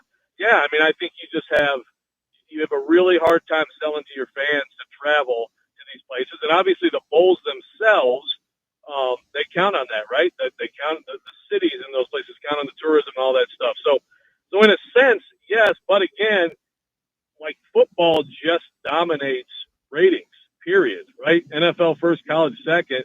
And bowl games still, people watch them. I mean, they're all over the holidays, and it's what are we going to do? We're going to watch, put on whatever the bowl game is. So, that keeps them viable. But I am very interested to see where this goes. If you get less and less attendance and just more and more apathy about that, and meanwhile, of course, we got the Big Ten dude trying to push 24 teams. So you talk about making bowl games irrelevant, I mean, that's like being in the sub-NIT in any bowl game if you have a 2014 playoff and you're not in it. Oh, yeah. That's just the Big Ten has become a bad idea factory here of late when it comes to anything with college football. So hopefully sanity prevails in the long run. It sounds like they're going to kick the can down the road at least and stick with the 12-team playoff for a little bit, but we'll see. Talk with Joe Rexrode in Nashville, 102.5 The Game, morning radio there, The Athletic. He covers all things college athletics there. Joe, Alex Golesh sounds like he's going to get the Arkansas job. Good hire for the Hogs? Yeah, I think it is a good hire. I could look at Alex and say, are you sure this is the one? Are you sure? We just saw Hunter Yurachek, who just did a fantastic job last night with his little 6'7" thing on the CFP rankings. But we've heard Hunter Yurachek not long ago basically say, yeah, Arkansas can compete in championships except in football. Like if I heard that AD say that, I don't know that I would take the job working for him. But it's an SEC job, and look, unfortunately for Golesh, South Florida kind of blew it this year. I really thought they were going to be the Group of 5 team, and I still think they're the most potent Group of 5 team out there. But they messed it up. They blew the Memphis game. They played terribly on defense against Navy. So he gets this opportunity. I think for Arkansas, it's a good hire. Look, I think he was a big part of Tennessee's success when he was there. I think the Vols have missed him. Although this year it's been great to see the offense come back to what it was, in 2022. I think he's a really good recruiter. I think he gets it. And I think, for Arkansas, it just kind of depends on your expectations. But I think he is going to exceed what Sam Pittman was doing there. And I think he'll have success. Speaking of coaching hires, Lane Kiffin, everybody watching him, trying to see what his next move is. There has been some speculation, Joe, that perhaps he would be interested in a return to the NFL with the Tennessee Titans. I don't think he's going to do that, but I'm sure that's been talked about a little bit in Nashville. How has that notion been received in the Mid-State? Yeah, it's pretty much been laughed at. And certainly there's been some actual reporting around that there's at least on the Titan side, a little bit of like, hey, what about this guy? I get he could be successful in the NFL. He was a failed head coach in the NFL when he was like 14 years old, right? Yes. Al Davis basically spanked him and grounded him and sent him back to college. So a lot has changed, but I just feel like, I don't know. I just feel like Lane's a college guy. I think he's an SEC guy, and I think he's going to be an SEC head coach for a long time. I just don't know at which program, but I can't wait to find out.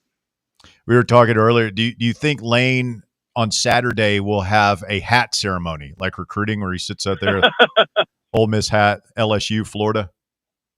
Yes. No, I think I wrote that this week in a little I might have stolen it from you. Sorry. No, I'm sure I wasn't the first, it's a natural thing to think about, right? I freaking hope so. It'd be amazing. And like on game day, right? Like McAfee can rip his shirt off and Kiffin can have all his hats out there and like people can cry and have a parade. My God, does he love attention. Well, how is Cam Ward? How has that whole thing gone? Obviously, he's doesn't surround with a ton of help there, but is he about what you thought he would be as a rookie? A little bit better, a little bit worse? Thoughts there? Well, listen, I think that he's coming off his best game, and I think he really has taken some steps here recently. To his credit, I do think that Mike McCoy. I think those guys have kind of figured out they've put in some stuff that he did at Miami. They're doing a little bit more outside the pocket, a little bit more RPO stuff, and it suits him. And it's kind of an indictment of Brian Callahan that that they didn't figure this stuff out earlier. One of my biggest pet peeves is coaches who say, "This is my system, now you go run it." Good coaches take a player's strengths and build around that. And so I'm not saying Mike McCoy should be the head coach, by the way, but I do think they've helped him a little more. And yeah, like last week, for anybody who watched him play, I thought it was clearly his best game. He was pretty accurate. He got the ball out quickly, but then he made some of those off-schedule plays too that he's been doing all year, but he made a few more. So we'll see if he can build on that. Look, I never thought they should have taken him with the number 1 pick. I don't think he's a number 1 overall pick level player, but I think he could grow into a good NFL quarterback. And look, the bottom line is it's on the Titans to build an actual team around him. There are teams that have won championships, which is the whole point. The point is to win championships, not to have a franchise quarterback. The Chargers have had franchise quarterbacks forever, no championships, right? So build a great team around him, and I think he could be a successful quarterback. But he still has a lot of growth, of course.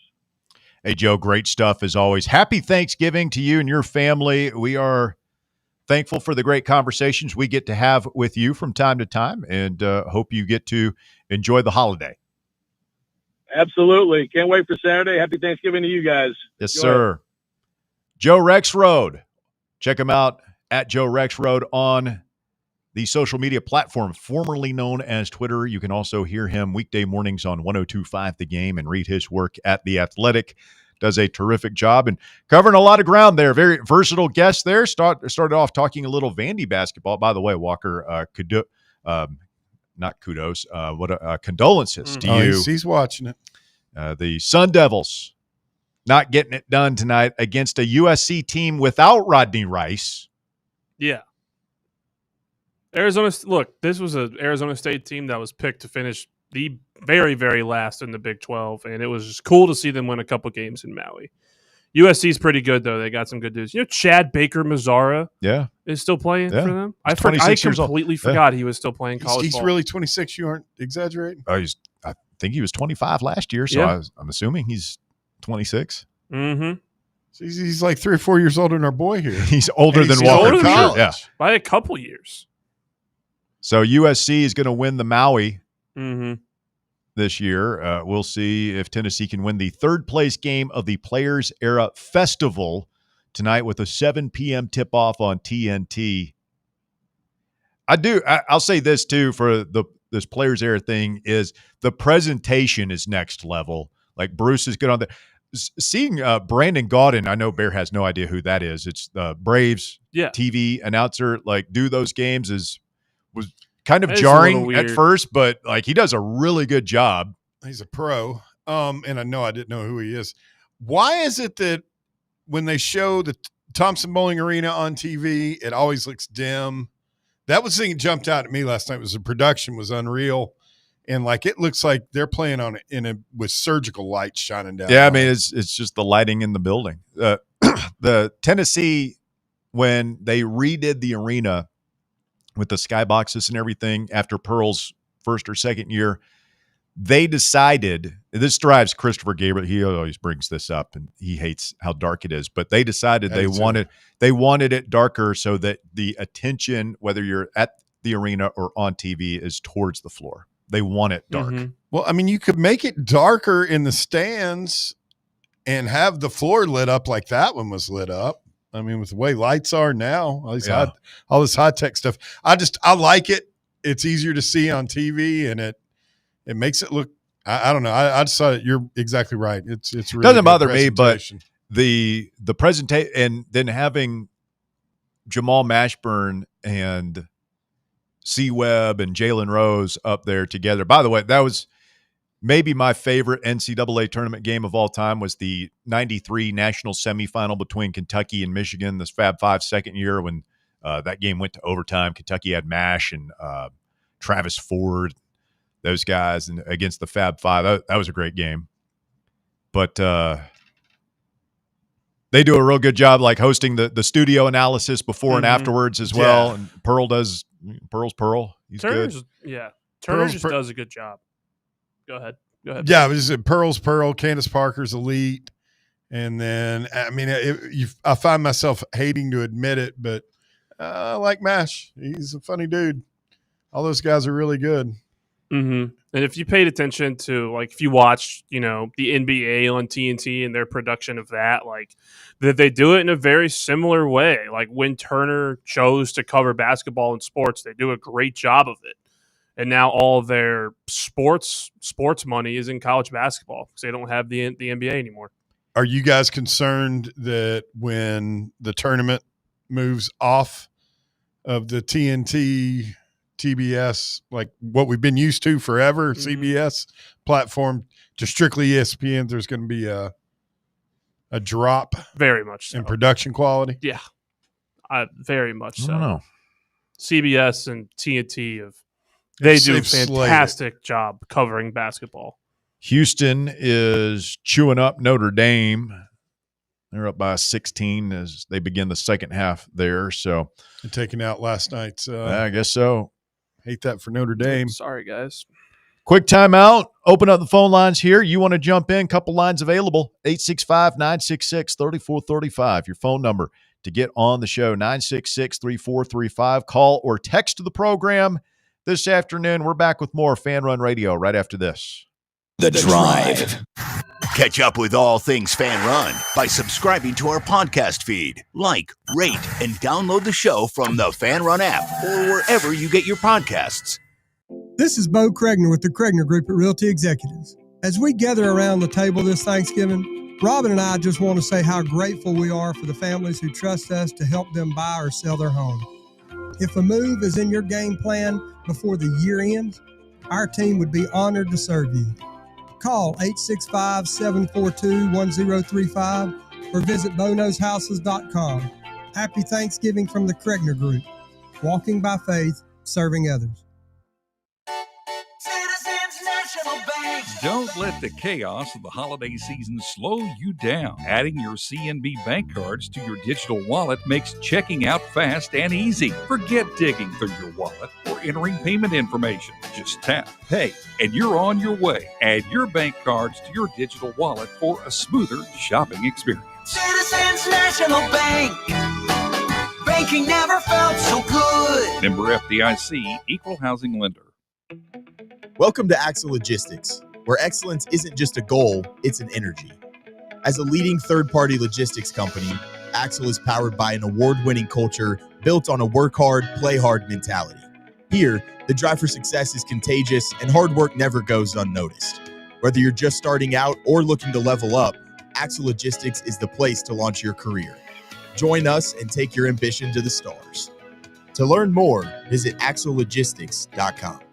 Your smile says it all, so make sure it's saying the right thing. At Knoxville Smiles, we believe healthy teeth mean happy lives. Invisalign is a clear aligner orthodontic treatment that gradually straightens teeth without the use of traditional metal braces. And now, at Knoxville Smiles, we're offering Invisalign special pricing for new patients. Call for details at 865-539-1776 or just visit us at knoxvillesmiles.com. Don't wait another day to love your smile. Smile brighter with Knoxville Smiles. Blackford Veterinary Surgery Referral specializes in surgeries not regularly performed by your pet's general veterinarian. They're currently accepting referrals from vets all across the country. With their newly renovated state-of-the-art surgery center and highly trained staff, clients can rely on professional and thorough care. If your vet says that your pet needs surgery or rehab, ask for a referral to Blackford Vet and let them get your best friend back on its feet. Located conveniently in West Knoxville. For more information, visit blackfordvetsurgery.com. Where are the best ribs in the Volunteer State? Rickard Ridge.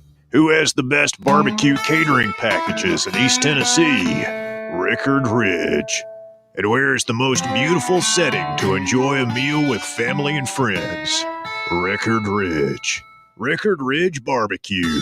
Just a quick ride up I-75, take exit 134, hang a right, and Rickard Ridge is on your left, just inside Cove Lake State Park.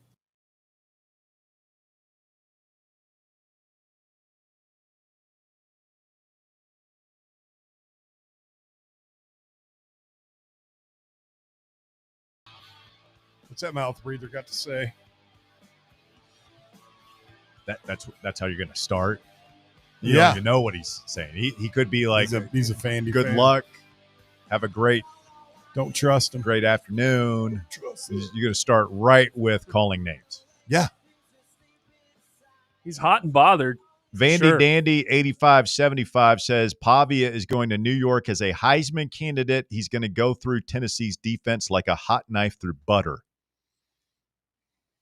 Says he's going to have 8-minute drives. He says Tennessee is going to have to score a touchdown on almost every drive. He says Tennessee is hurting for money. That's why they're playing it. I think he's talking about the Players Era thing. Yeah. Hurting for money. I've seen some chit chat about like Vandy is going to start like that. They've got good NIL now. Yeah, sure. Those people were all about it too till, they're brought players onto campus that weren't your normal Vanderbilt students. But we're great athletes.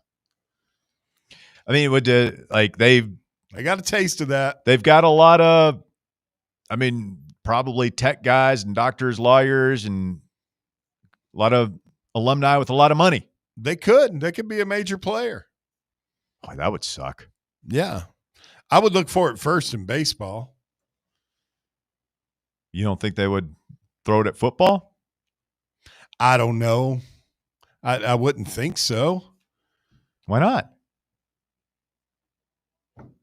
I don't know. Those people don't I would. seem to care about if they had a Texas Tech guy or somebody to start throwing millions of dollars into football, NIL.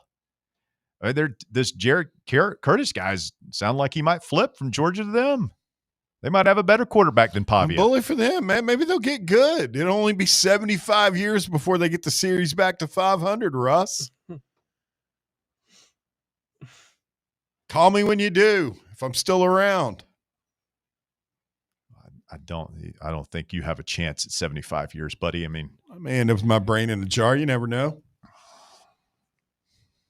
865-966-3435, your phone number. Shout out to the folks watching on YouTube. If you're there, do us a big favor, smash that like button, the thumbs up there. Be sure to subscribe to the feed so we can continue to grow the brand and spread the Fan Run virus throughout all of Big Orange Country. Let's get Joshy Boy in here next. What up, JB?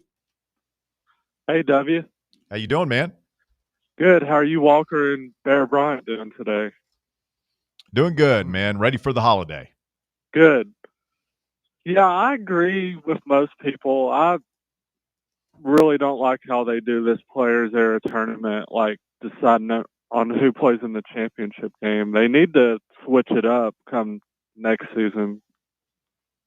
It sounds like they're open to making some moves. I think they're going to have to, man. I think the outcry from fans is when you're giving $1 million to the top team and only $300,000 to the third place team.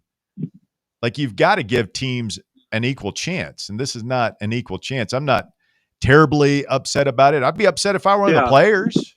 Whoever's running this needs to come out with an apology and say they're sorry. An apology. It's time to apologize. I'm sorry. Yeah. How hard is that? I'm sorry. Yeah, how hard is it? I'm sorry. So, I think Lane, after the game when they played Mississippi State Friday, I think he's going to shock a lot of people. Most people are thinking he's going to leave. I think he's going to say staying at Ole Miss and say he's not leaving. I really think that. That seems to be gathering some steam. You know, who knows what's real in all this, but the conventional wisdom was at first is that he'd probably go to Florida. Right. And then, last week was, well, Florida's out. He might go to LSU. They've offered him that monster deal. And now this week, the thought is, well, he might actually stay. So who knows what I go back to, we were talking about it with Basker Bob. Like, I just wonder, has he really made up his mind? That's what I would like to know is, I don't really care where he goes, but it's like, has he made up his mind, or is he really preparing for the Egg Bowl, preparing for the playoff, preparing for National Signing Day, the transfer portal, all that stuff, while simultaneously deciding where he wants to be? And he can't decide. Because to me, that's the craziest possibility in all this, is that he's genuinely torn and doesn't know what he wants to do. Yeah. The basketball guys, if we get production out of Jalen Carey, Bishop Boswell like we did yesterday and the other day, this team is going to be really dangerous come March, because that win last night, I think that's really going to battle test us for March come tournament time. I think we announced to everybody last night that we are a team to be feared, like right now. Anybody we play. Houston's one of the best teams in the country. Yeah. I think we may have the best backcourt in college basketball. Backcourt or front court? Front court. Sorry. Yeah. I don't know. I don't know what everybody has, so I can't really speak on it in comparison to every other team out there. I would venture to guess that we have the deepest front court. Kelvin Sampson thinks so. Or at least one of them, because like I don't know many teams that are going to have two anchors as good as Okpara and Estrella. Right. Okay. I was mad after VR that we didn't run the score up against Florida.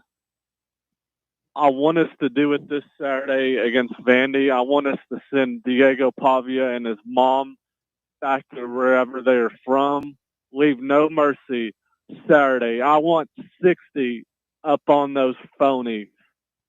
And guys, out the door, is it true that Danny Dollars is charging a talent fee for the Danny's district? I'll hang up and listen.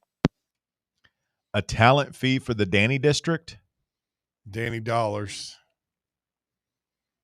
You think he's aware of how many nicknames he's got? I don't know. That's an impressive list you have right now. We'll run through it again at some point. I don't know what he's talking about there. A talent free. Oh, like an ad. He's saying, is he gonna add on another fee the way they did the talent fee on your tickets? Does it just be a cover charge when you want to go into the district, or swipe your little card and go through the gate? I don't know, man. The projected cost is over $1 billion for that thing. I don't know. I'll believe that one when I see it. I'm just still trying to figure out how they're going to. He was tweeting to CG a week or two ago like it's going to happen. And they're getting set to tear down G10. Okay. Tanner is next. Go ahead, Tanner. Hey, Russ. How you guys doing? Doing well. How are you, sir? Pretty good. Sometimes after watching, us playing Houston, top 5 team in the country, some of the narratives that came out early in the year is with us not having a 2 that can actually shoot good may, limit us in March.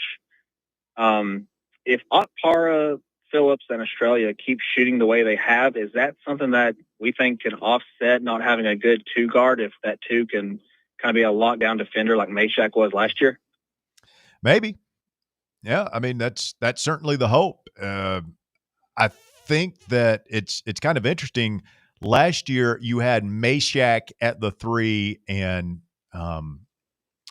Lanier at the 2, right? And so you had the defensive guy at the 3 and the offensive guy at the 2. This year, it's kind of reversed, where you got the Ament, who's more offensive oriented at the 3, and then you've got Boswell, who's more defensive oriented at the 2. So can those two kind of offset each other and to kind of equal the production you had last year? Perhaps. I'm still not so sure that Boswell doesn't get some confidence going offensively. And he might not be a Lanier guy averaging 18, 20 a game, but if he can get you up to a dozen or so, and like that would be fantastic out of him. So yeah, it's a different type of looking team than they had last year. Yeah, Boswell can stay aggressive. I mean, he looked clean last night. I think if he keeps that kind of aggressiveness, even when, the other guys are making shots, he can at least take the ball, drive, or shoot the open stuff. Between that and the defense he has, I think we have at least as good or better than last year, at least if the bigs can make the shots, that they have so far in the year, that we can at least make a dent in the bracket. But no, I'll hop up here. Hopefully we get things done against Vanderbilt Saturday, make them carry their butts back to Nashville. But hope I see you guys Friday. You guys have a good show. Thank you, Tanner. Appreciate it. We'll be at the Casual Pint North Shore on Friday, 2045 Thunderhead Road in West Knoxville. Special Black Friday edition of The Drive. More Fan Run Radio coming up. Stay with us. The Drive. The voluntary reaction. This football season, tune into Big Orange Country's post-game radio free-for-all, The Voluntary Reaction, presented by the Griffin Law Firm. We'll be live on the Fan Run Radio app as soon as every UT game is over, taking your calls and breaking down the game to levels that can only be described. as beyond scientific. So tune in and drink with us from the keg of glory or drown in the pool of despair, the voluntary reaction on Fan Run Radio. The voluntary reaction. Raw, unfiltered, real. Matlock Tire Service and Auto Repair wants to make sure your vehicle is as ready as you are. The last thing you want to do is spend your time on the side of the road waiting on a tow truck. Schedule an appointment at Matlock Tire to have your vehicle checked out before you go. Tires and batteries, belts and hoses, fluids and filters, even the AC. Visit Matlock Tire Service and Auto Repair in Lenoir City, Athens, Maryville, and Kingston Pike in West Knoxville. Schedule your appointment online at MatlockTireService.com. Matlock Tire, keeping you on the road since 1953. For over 3 years, Crumble Cookies has served the Knoxville area. From Clinton Highway to Parkside Drive, even our friends out in Maryville have reached you, our fans, with the best cookies in the game. This fall, Crumble is gearing up for yet another fantastic season. Whether you're tailgating or looking for a pick-me-up after getting the kids from school, Crumble has you covered. Download the Crumble app to check out this week's rewards and features. And stop on by. Tell them Fan Run sent you, but don't miss the cookies. Got a problem tree looming over your home? Call ECR Total Landscapes. Whether it's trimming, removal, or storm cleanup, our certified pros get the job done safely and efficiently. We're licensed, insured, and ready 24/7 for emergency calls. Big or small, we cut them all. ECR Total Landscapes. Call now for a free estimate, 865-384-2012, and mention promo code FANRUN for free stump grinding on any tree removal now through the end of the year. Also, visit us at ecrtotallandscapes.com. Dick's House of Sport at Westtown Mall is a destination devoted to sport, and it's your destination for exclusive events and experiences. Come visit a store like no other. Check out our 40-foot rock wall, golf performance center, Hit Tracks batting cage, and outdoor turf field. You can now rent our space for private events and birthday parties. Learn more about our events and exclusive product launches on Facebook and Instagram at Dick's House of Sport KNX. Dick's House of Sport, proud partner of Tennessee Athletics. At Knoxville Insurance Group, they understand the challenges many consumers face when searching for insurance coverage. That's why whether it's for you, your family, or your business, they create a coverage plan specifically for your unique needs. Knoxville Insurance Group is an independent firm, which means they aren't beholden to just one insurance company. They search multiple companies, acting as your negotiator to find you the best possible policy and price. Start a quote in minutes at KnoxvilleInsuranceGroup.com or call them today at 865-694-9788. You're listening to FM 105.7 and AM 1340, WKGN Knoxville, and W289CU Knoxville. Fan Run Radio.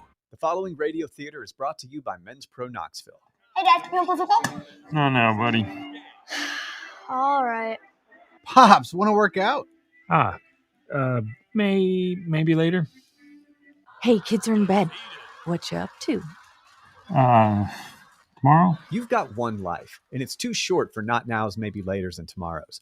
If you have ED and performance issues, your family, friends, and even your career has already been affected. Book your discreet evaluation at Men's Pro Knoxville and turn your tomorrows into today. Yes! Touchdown! Come on, one more, Dad. Today! Push, Dad. One more. Come on, push. Hey, kids are in bed. What you up to? Tonight. Call 865-544-8220 or book now in under 30 seconds at menspronknoxville.com. Men's Pro Knoxville, for every man in every season of life.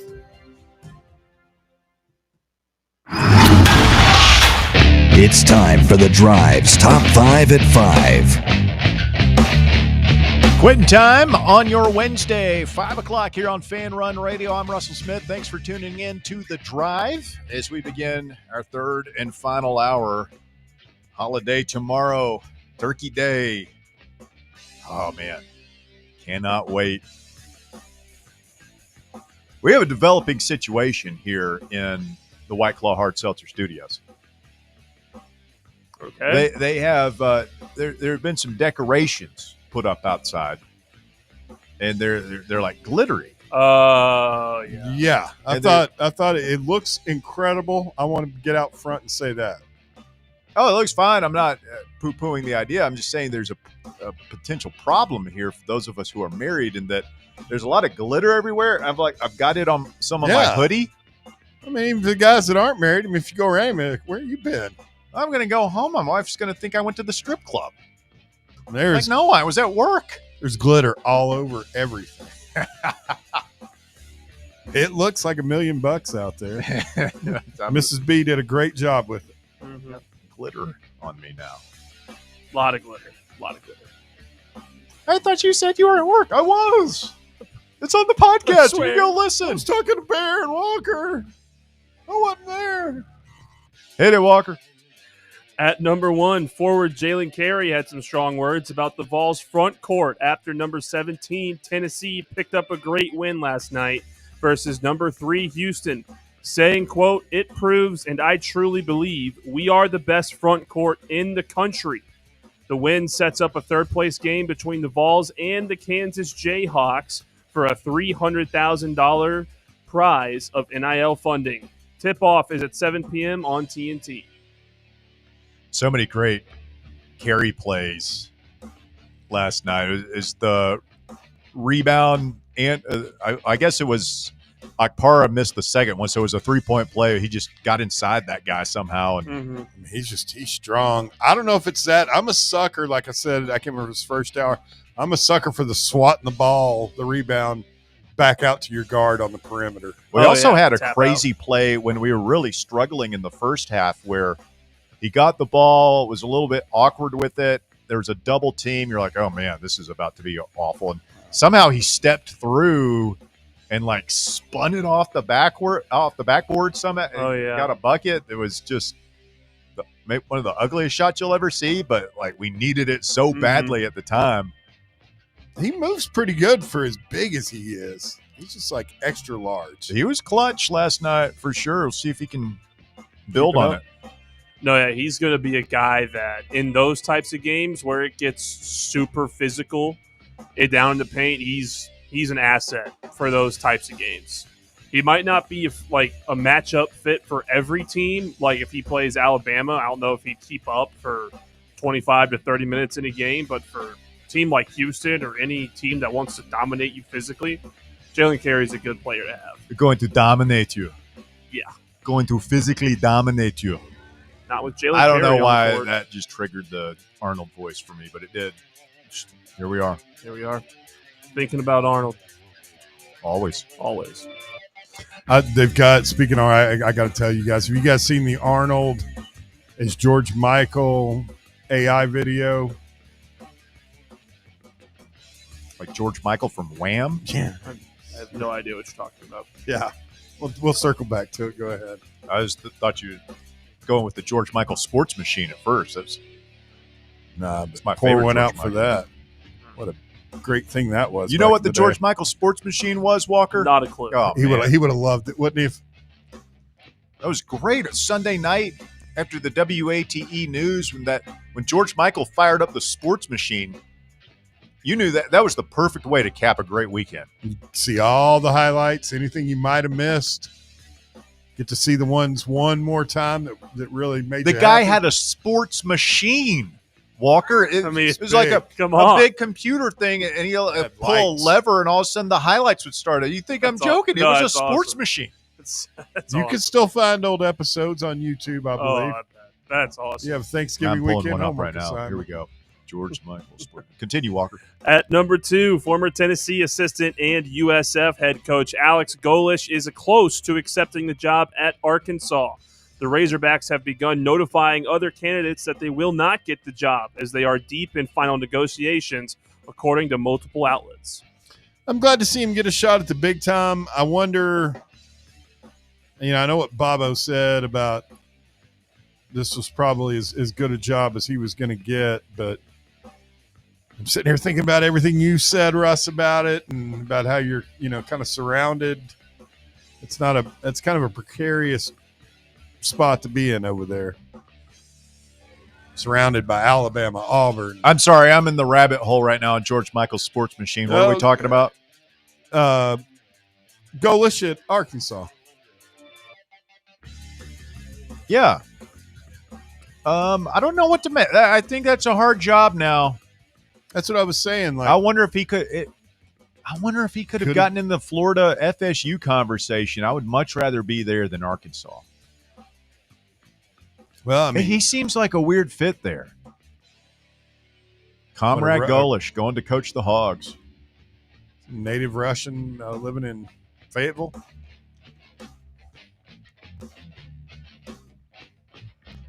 At number 3, USC coach Lincoln Riley reaffirmed his commitment to the program earlier today, saying he plans to remain at the helm of the Trojans next season. He said, quote, "I'm right where I'm supposed to be. I think about nothing other than what we're building here at USC." I wonder if that's his way of saying I floated that out there, didn't get any interest in my services. So now I'm going to act like USC is the greatest thing ever. That's what I always feel like that statement is.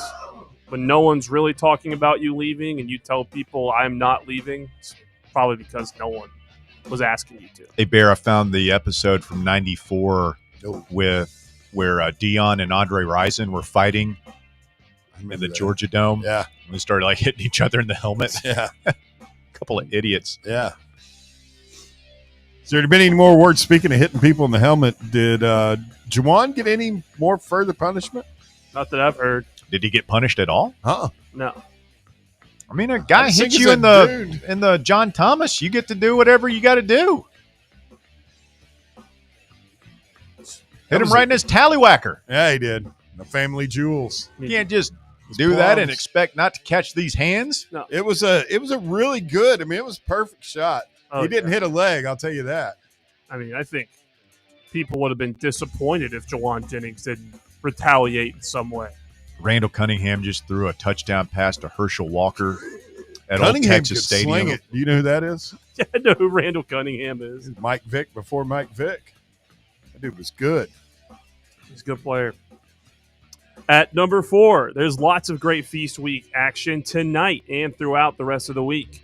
At 8 p.m., number 14 St. John's plays number 21 Auburn on True TV. Later, number 12 Gonzaga takes on number 7 Michigan for the Players Era Festival Championship at 9:30.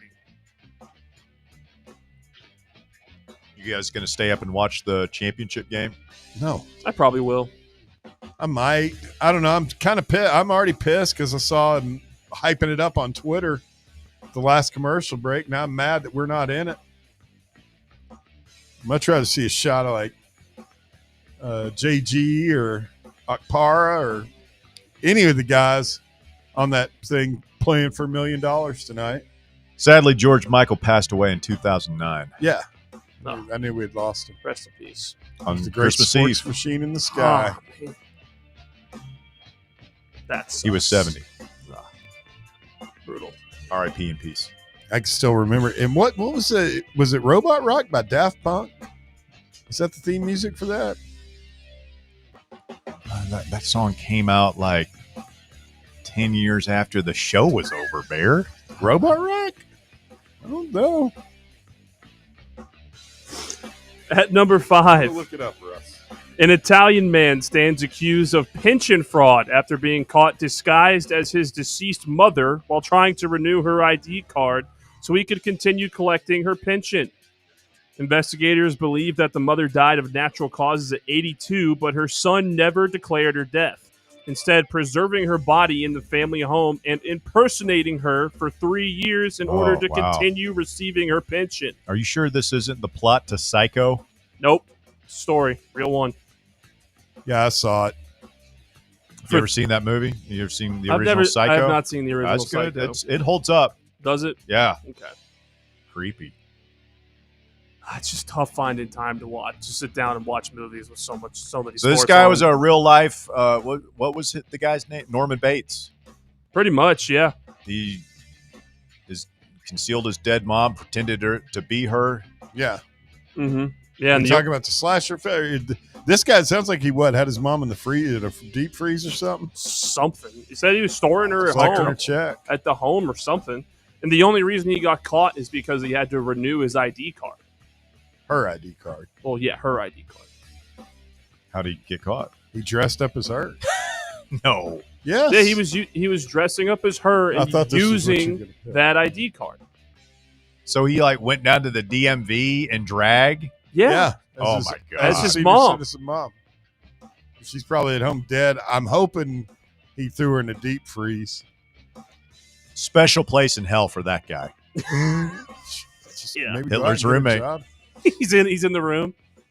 Hitler and Aaron Hernandez. Add this guy, No, Jay. this unnamed Italian man. We're going to have an entire dorm in hell Let's start building the by dorm. the end of the year. Yeah, we'll start building the dorm. We got to make that list of Hitler's roommates. Jeffrey Dahmer. He's probably down the hall somewhere. The obvious ones. I think he was misunderstood myself. That is the top 5 at 5.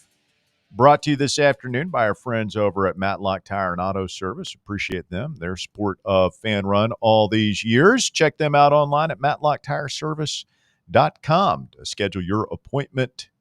Get your car all set up for the holiday season. Tell them Fan Run Radio sent you. Setting up a big third and final hour. We'll see if we can nail the dismount here.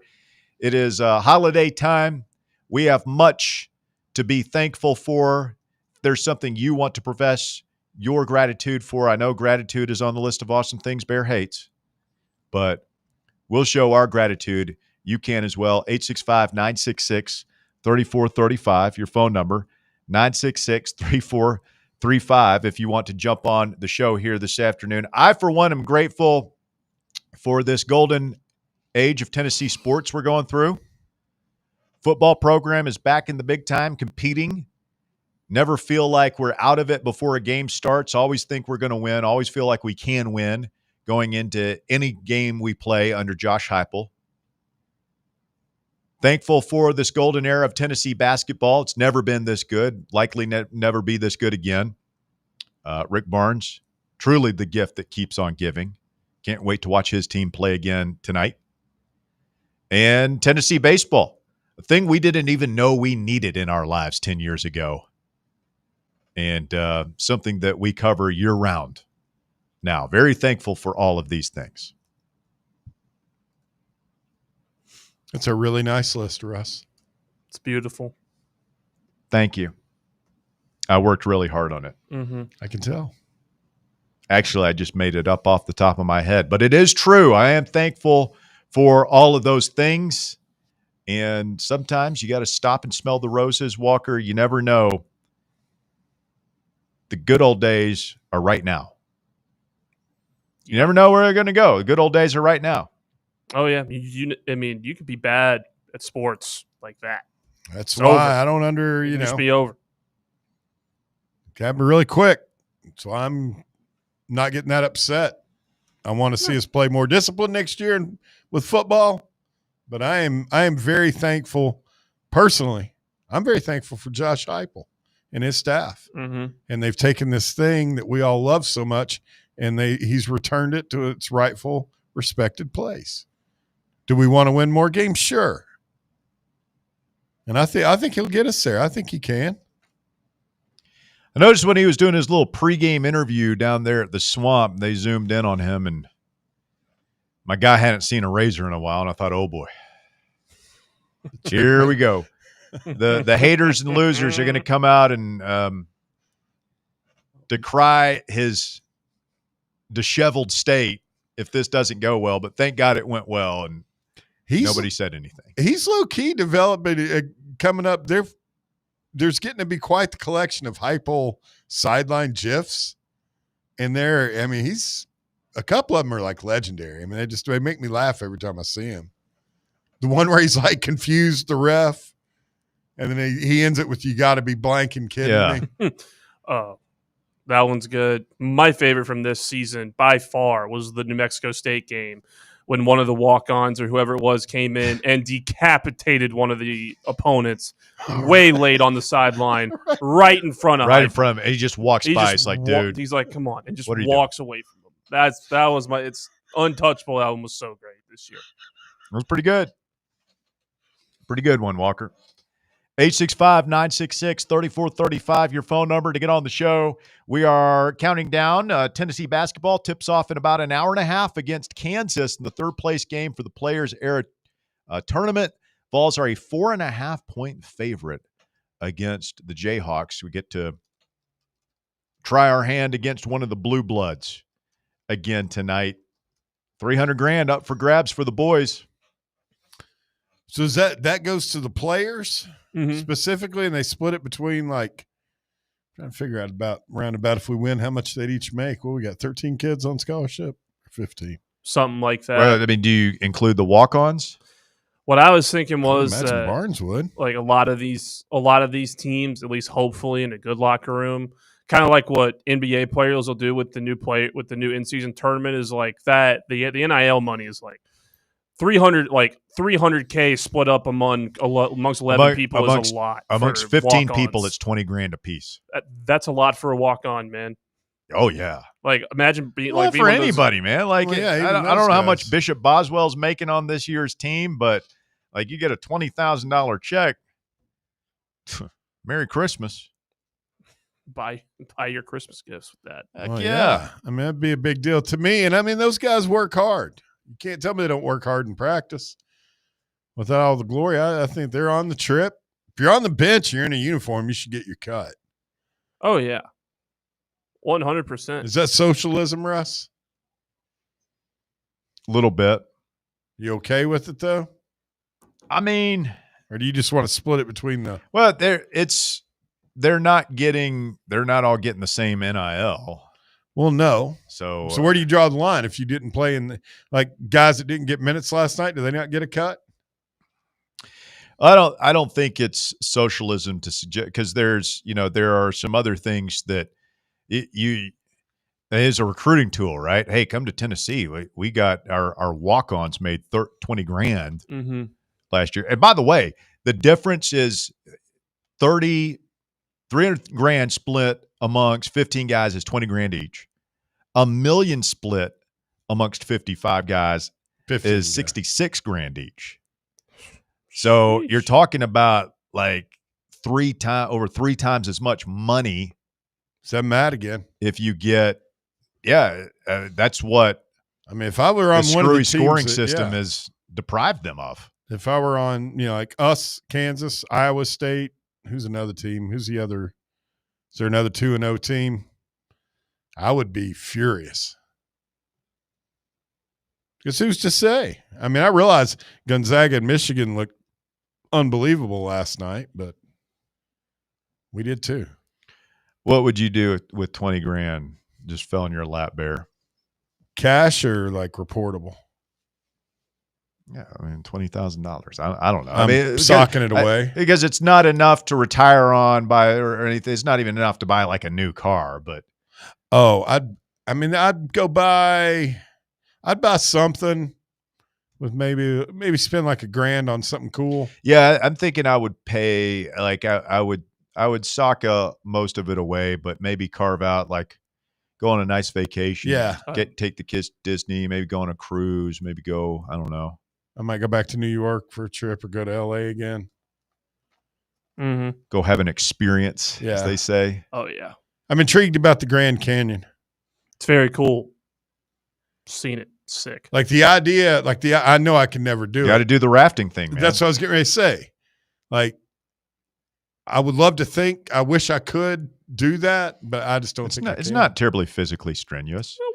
Like Depends those on the day. those rafts are. It's not like when you go on the Ocoee. You're not paddling. There's a motor on the back of it, so it's just huge. It's like a platform on two like pontoons. Yeah, and most of it, and you've got all your food and everything like in the middle of it, and then you kind of sit around that, and then like you would have two guides, and then they're just like when that was funny because you get to know people, right? You're with a group of like 10 people for a week, and so it's one of those things. You ever been a camp or like a group trip or something? Like there's some bonding that goes on there. Like yeah. And the guides are a critical part of Mm-hmm. it because they're the one telling you the stories and the history and like where you're going to go and all this stuff. And like there's only like one or two sections of where it's like class 5 rapids where it's like real not dangerous, but it's like class 5. You should hold on and wear your life jacket just in case. Yeah. Accidentally, I walked out into a class 4. With no life jacket on. That's scary. I mean, I didn't understand. I'd never been in water like that. Oh, and then As soon as, like, 1 minute I was standing there, it was fine. Where at? What river? The Devil Shoals. It's down on, it's past Maryville. What is it? It's not the Ocoee. The Nantahala? It's either that one or the Hiawassee. But yeah, but like as soon as the water went 1 millimeter, like above, I guess, my knee, like, boom. Oh, yeah. Oh, the Ocoee, though, like, lets you jump out. That water's cold. You ever done the Ocoee? Yeah. I've never done the Ocoee. Oh, it's great. We got to go, man. We got to do that. Oh, I'm all for it. It's so fun. And it only takes, like, what, an hour or two? I think the Hiawassee's fun. You whitewater canoeing that. Flow. I'd go with you guys, join you for about half the hour, and then probably get lost at fly fishing somewhere. Get lost? No, like they put you in, and you just go down it. It's like an hour or two, and then what happens if we spill and Walker lands on us? Like, you imagine being like a rock, then Walker. I'll save you. You'll be great. The first time I went down it, I've done it a couple times. jelly. The first time there was like a kid. We were with like a church youth group or something, and there was a kid who like took an oar to the face, busted up his nose pretty good. Oh. But now you're wearing a helmet. I think you wear a helmet and a vest. You got a helmet, life jacket, your and foot's your oar. Yeah, and it tucked like in. they say, go ahead and jump off, and you kind of just float down the river. That's cool. I've done that. I whitewater rafted down the French Broad River over in North Carolina a couple times growing up. Great time. I've got friends now. You can do a good float down the French Broad, can't you? Oh yeah. Just get on the inner tube and just float. Mm-hmm. Your beers with you? Excellent. We drank beer. I liked beer. Still like beer. Coming up, we'll get back to the phones. 865-966-3435, your phone number to get on board. 966-3435. More Fan Run Radio coming up. The Drive. Streaming worldwide at fanrunradio.com and on the free Fan Run app. This is Big Orange Country's sports talk radio superstation. Fan Run Radio, Knoxville. Join Fan Run Radio for a special Black Friday live broadcast of The Drive this week at the Casual Pint North Shore. We'll be getting ready for the Vols and Vandy with frosty beverages, great food, and lively conversation as we watch Friday's big college football games inside on big screen high-definition TV. So come kick off the weekend with The Drive, live this Friday afternoon from 3 to 6 at the Casual Pint North Shore, 2045 Thunderhead Road. Be there. What if I told you you could pay off your home in an average of 7 years without making more money or spending a dime less, simply by changing how your mortgage is structured? Sounds impossible? Let me show you how it works. I'm Chris Burleson with University Lending Group, helping families across the U.S. save thousands in interest and own their home years sooner. Don't believe me? Give me a call at 865-388-7634 or visit smartloantn.com to learn more. NMLS number 332941. Vol fans, reimagine your home at Broadway Carpets and Flooring for any remodeling or building needs. With a variety of carpets, rugs, hardwood, vinyl, and stone, Broadway has all the flooring and installation options you're looking for, including pet-resistant products like Pet Perfect Carpet from Shaw Floors. Visit their showroom in downtown Knoxville or the location in West Knoxville located on Kingston Pike near Pellissippi Parkway today. Are you a federal employee facing workplace challenges like suspension or removal? Are you concerned about your security clearance with any federal agency? You know the Griffin Law Firm is your trusted ally in military legal matters. But did you know they also specialize in civilian federal employment law? If you're a federal employee facing workplace challenges like suspension or removal, if you're concerned about your security clearance with any federal agency, the DOE, FBI, FCC, or DOD, you might not know it, but you do have legal recourse. The Griffin Law Firm specializes in federal employment law, military law, and security defense law. VFL Marshall Griffin and his experienced team are ready to make your problem their problem, no matter which federal agency you work for. Don't face federal employment issues alone. Remember, remain silent, request counsel, call Griffin Law, 888-707-4282, online at griffinlawdefense.com. Welcome to Axle Logistics, where excellence isn't just a goal, it's an energy. As a leading third-party logistics company, Axle is powered by an award-winning culture built on a work hard, play hard mentality. Here, the drive for success is contagious and hard work never goes unnoticed. Whether you're just starting out or looking to level up, Axel Logistics is the place to launch your career. Join us and take your ambition to the stars. To learn more, visit axellogistics.com. Got a flat tire? Strange noise under the hood? Don't stress. Roll into Matlock Tire and Auto Service. From oil changes and brake repairs to brand new tires, Matlock's certified techs do it all. Fast, friendly, and fair priced, Matlock is the home of the price match guarantee. Bring in any competitor's ad and Matlock will match the exact same tire for the exact same price. Matlock Tire and Auto Service. 5 locations in East Tennessee. Visit matlocktireservice.com to find the location nearest you and schedule your appointment.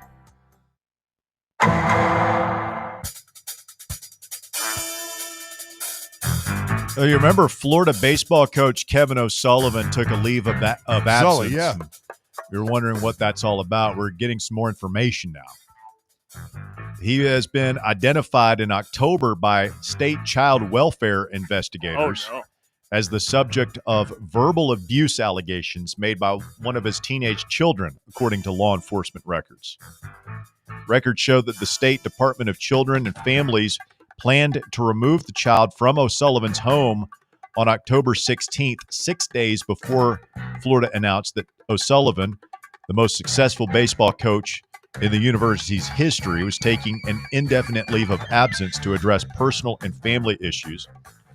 The teen's abuse allegations against O'Sullivan were described to state DCF investigator Ellen Garavuso and 3 Alachua County sheriff's deputies, according to a sheriff's report obtained under public records law. The report said sheriff's deputies found no evidence of criminal activity, and court records show O'Sullivan has not been arrested or charged.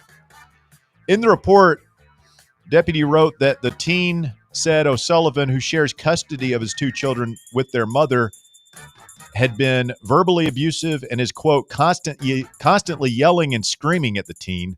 The teen, quote, feels unsafe at O'Sullivan's home and over the past few years has wanted to discontinue visits to O'Sullivan's home.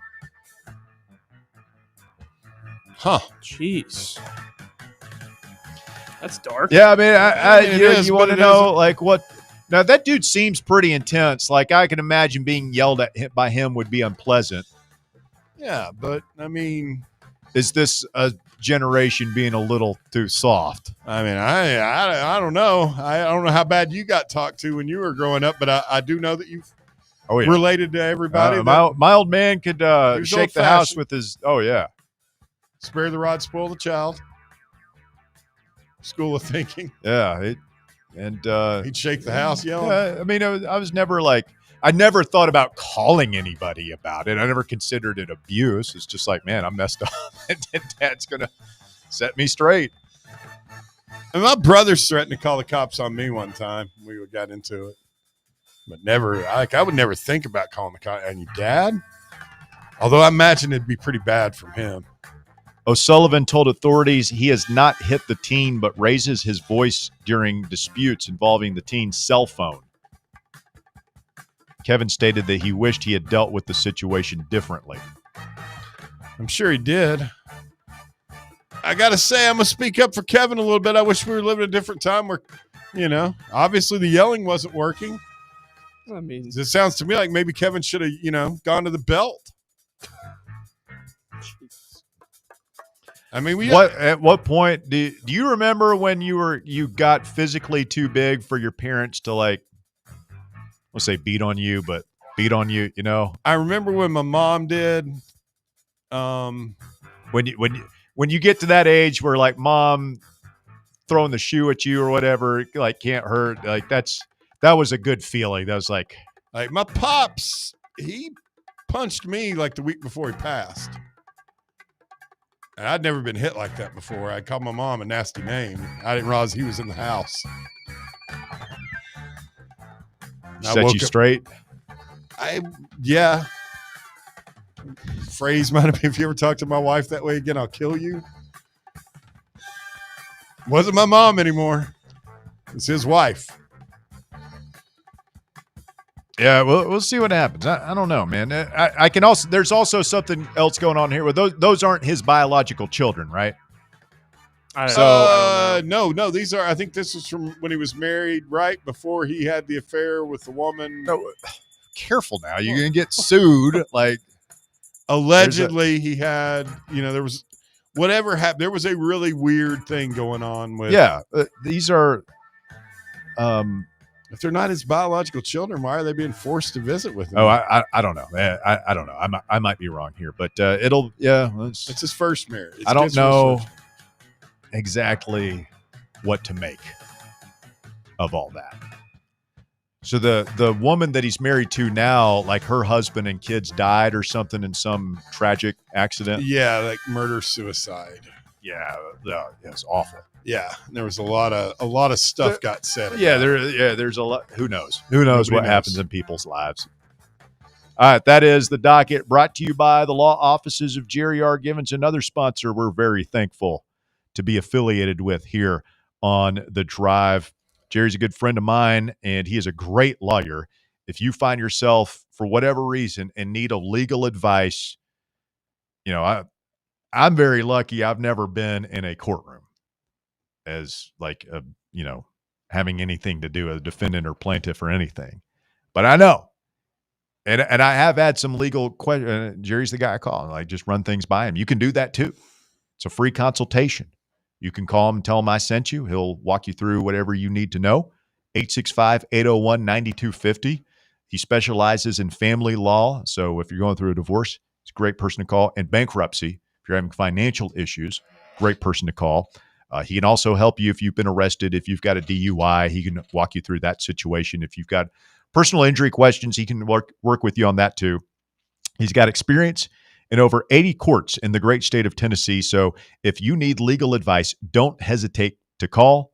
As always, the phone call is free. The advice is free. So what do you have to lose? Call 865-801-9250 to set up your free consultation. The law offices of Jerry R. Givens, online at jrglawtn.com. You can contact him there as well, jrglawtn.com. Legal expertise you can rely on. Wrapping up our Thanksgiving Eve edition of The Drive here on Fan Run Radio. Texter says, we had to play number 3 Houston. Meanwhile, Kansas got to play Syracuse and Notre Dame to get to the third place game. Now, that Syracuse team did take Houston to overtime.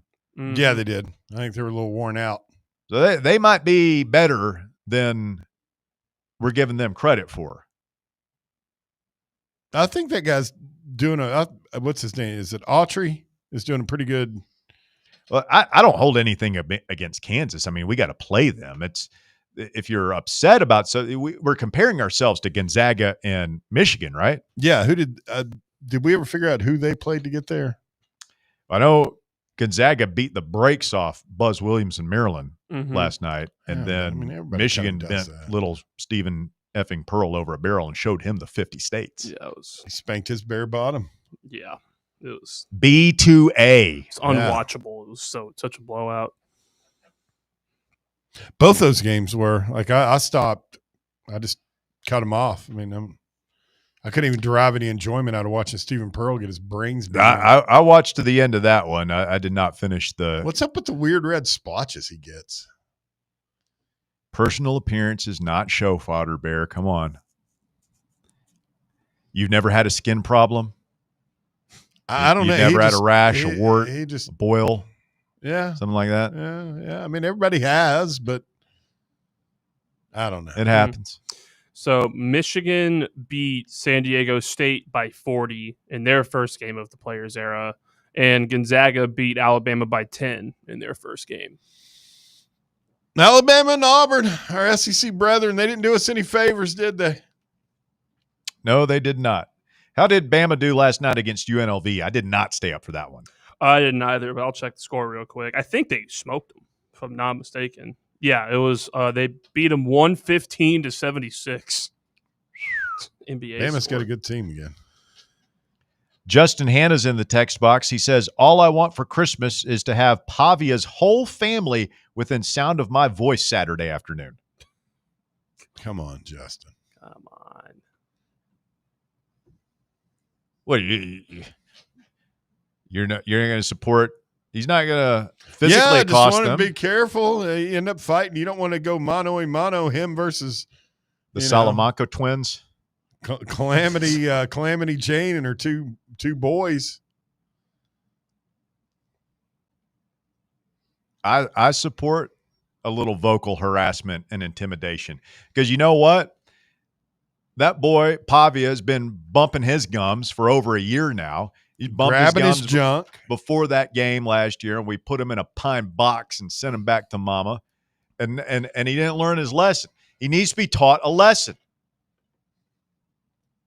He needs to feel the pain. When we get physical with him, we'll leave his mama alone. Unless she starts something. But if she wants to start bumping her gums, old Karen Pavia up there in the stands. It's not going to go like that wrestling tournament. Women around here like to scrap, Antoinette. I'm just telling you. These Tennessee women are different. They're about it. I don't mind Justin Hanna and his boys telling Mrs. Pavia exactly what they think about her. How bad I'm do you here think for that. DR and Hannah could get verbally with the Pavias enough to? I'm telling you, I know we had a source tell us yesterday that UT, quote, has a plan in place for the Pavia family. Right. They better. I mean, yeah. I mean, dudes like Justin and DR just out there wandering around. Polite society. They ain't going to be too polite Saturday, I'll tell you that. Let's get Big Josh in here. Big Josh, you're on the drive. It's Fan Run Radio. Hey, W, what's going on, man? How? Not much, BJ. Ready for Thanksgiving. How about you? Yeah, happy Thanksgiving to all you boys. Yes, sir. Right Hope back you, at you. Get your bellies full tomorrow. Oh, yeah. I was mainly calling about this basketball game. Where's Kansas? What's their ranking, Russell? Are they? They're unranked right now, which is odd because they're a good team. They're 5-2, and their only losses are to Duke and North Carolina. So it's not like yeah. Are they expecting to get that kid back or? Yeah. I'm not sure what his injury is, but the thing I was reading this morning, Bill Self almost made it sound like it might be an agent thing where it's like he'll let us know when he's ready to play. Unbelievable. He's like a lottery pick, isn't he? Yeah, he's projected to be the number 1 overall pick in a lot of these mock drafts. Yeah, definitely the best guard out of this class and all these awesome freshmen. Yeah, this freshman class, man, that damn Fleming's kid last night. He's another one. He's a stud, dude. grief. I mean, he was unstoppable. I don't know, Russ. I tried to think back. I never remember a Tennessee team this deep, in the front court. Our bigs, it's just one right after another, man. It's impressive to watch. They've all got a little bit different skill set or thing that they each one do. It's a good point. Yeah, they're really good. They complement each other very very well. diverse in their skill sets. Yeah. And I like the way he's playing Gillespie off the ball a lot more. To aim it at the top of the key. I mean, I'd love to have that kid for a couple more years. I know it's never going to happen, but when he gets about 30. Oh, yeah. I found myself thinking the same thing last night, Big Josh. It's like, man, I know there's no chance in hell it would happen, but, he's like a baby giraffe. He's so skinny, and he's still working on his outside shot, growing into his body, all that stuff. If he stayed one more year, he would dominate the college game next year. Just dominate. But yeah, I'm hoping that game helps him some. I'm hoping that game, playing teams like that will help him more than about anybody. I believe we have. So I don't know, I've man. always wished that it was the same as college baseball, where if you you could either go to the NBA, but if you went to college, you had to stay for 3 years. I think college basketball would be incredible, and I think it would probably help the NBA out as well. I think we would definitely be in some Final Fours. If we had him for 3 years. Oh, man. Yeah. Barnes, I mean, he's recruiting. Everybody gave him hell for the first 3 years about recruiting, but what they call him, retirement Rick? Yeah, it was like we didn't sign a top 50 player for like the first 3 classes. And then now he's just, it's picking and choosing. Yeah, I mean, there's and the lesson there, of course, is it still takes time and everything's different. Who stays, and this is a different era too with the portal and everything. But he got here, and it was kind of a mess. It wasn't hopeless, but he inherited Bobby Hubbs, who's a nice player, and but it took him. Grant and Admiral, Grant and Admiral had a lot to do with it, I believe. But Russ, do you think Coach Pearl's? You think he's waiting out Barnes? You think he's got his eye on this job? They're not going to elect him to the Senate now. He's crazy if he thinks that's going to happen. Yeah, I don't know, man. It's weird that he chose to walk away when he did, because it felt like he had another 10 years in him. Yeah, I mean, Auburn's they looked awful last night. I mean, they looked horrible. I know Michigan's really good, but I just don't know about Bruce Pearl coming back here, Big Josh. Like I don't see that happening. There's a lot of people who might have bad memories of that who are still around, and I just don't know that Danny White is going to want. I don't know if he can control Bruce Pearl. I think Danny White is into guys that are going to be loyal to him and controllable and all that stuff, and Bruce Pearl's not those things. Well, anyway, the main reason I called in was wish you guys happy Thanksgiving, and I'm looking forward to this Saturday. Hopefully we can beat Vanderbilt and, at least turn everything around here, get everything going back positive. So y'all hang in there. Thanks, Big Josh. See you guys. Yeah, man. We will see you soon. We'll see you all on Friday. We're going to be at the Casual Pint North Shore. You can come out and enjoy a couple of cold beverages with us. They have a great kitchen back there, great appetizers, pizzas, burgers, all that stuff in a relaxed environment and atmosphere. And remember, Black Friday, great football lineup. So it's going to be chilly. So we're going to be set up inside. It's going to be warm. We've got cold beer. We've got great food, great big screen TV set up inside there. So we're going to be watching the Egg Bowl kicks off at noon. That'll be finishing up as we go to the airwaves. And so we can kind of do that whole thing. And then Georgia Tech during our show, we'll wrap up at 6, hang out for a minute and get out of there. And when we get home, 7 p.m., it is Texas and Texas A&M. So we got a big Friday plan, and we hope that you will come and be a part of it. Join us on Friday at the Casual Pint North Shore. Quick timeout. Final segment coming up. Speak now, forever hold your peace. 865-966-3435. Your phone number to get on board. 966-3435. Back to wrap things up right after this. The Drive. Can't get enough Fan Run Radio? Download the free Fan Run app and take the best Tennessee sports conversations with you wherever you go. What kind of day is it? It's a White Claw day. Light and refreshing tasting, uniquely cold way filtered. There's an iconic flavor for everyone. Come on, grab a pack. White Claw. Grab life by the claw. Please drink responsibly. Hard seltzer with flavor. White Claw Seltzer Works, Chicago, Illinois. Yeehaw! I've been hooting and hollering ever since I started betting with the VIP Play app. VIP Play has more than 200 leagues. Every bet type you can imagine. Live betting and live hosts, all with 24/7 support from real live people when you need them. Start betting better with the VIP Play app today. Don't be a better, be a better with VIP Play today. Download VIP Play today or head to VIPPlayApp.com. Make sure you use the promo code FANRUN to take advantage of their welcome bonus and so they know that we sent you. Gambling problem? Call 1-800-8899-789. Must be 21 or older and located in Tennessee to bet. Bankruptcy, divorce, personal injury. These are just some of the curveballs life can throw at you. Fortunately, East Tennessee has someone to help you work through these problems and recover.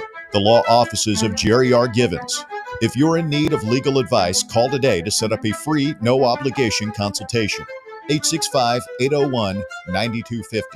As always, the phone call is free, the advice is free, So what do you have to lose? Call 865-801-9250 or go online to jrglawtn.com. That's jrglawtn.com. The law offices of Jerry R. Givens. Legal expertise you can rely on. Hey, this is Bo Kregner with the Kregner Group at Realty Executives. You know, in sports, home field advantage matters, and it's the same in real estate. Our team knows every neighborhood, every play that gets you the win, whether you're buying your first home or selling for top dollar. Let's get you in the end zone.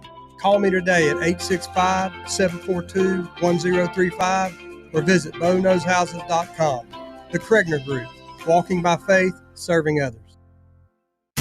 It's time for the North Knox Siding and Windows High School Football Player of the Week. Brought to you by North Knox Siding and Windows. Call 865-689-0505 or visit them online at northknoxsidingandwindows.com.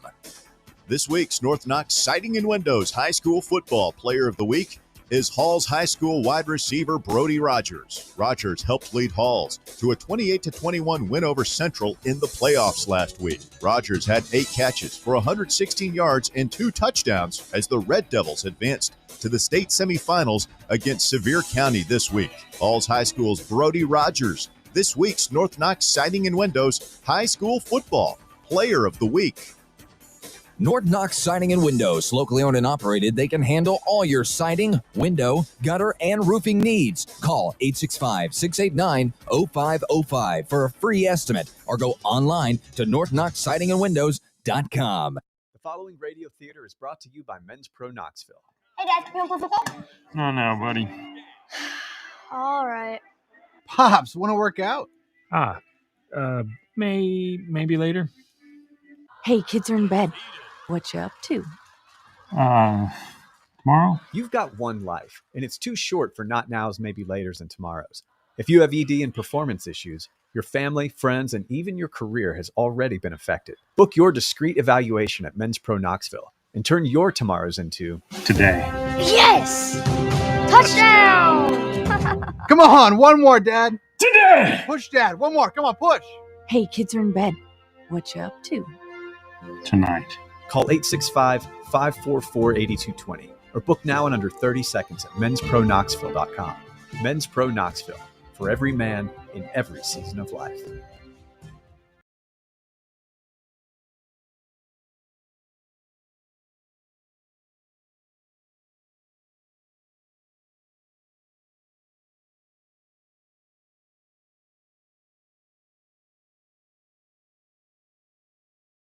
Here on The Drive, Fan Run Radio. Wrapping up on a Thanksgiving Eve edition of the show.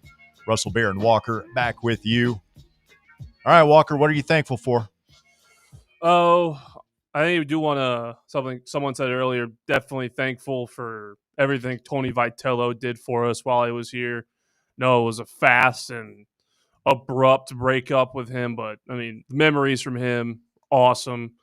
Obviously thankful for you guys here. You know, it's almost close to a year since I joined this show, and this has been so fun with you guys.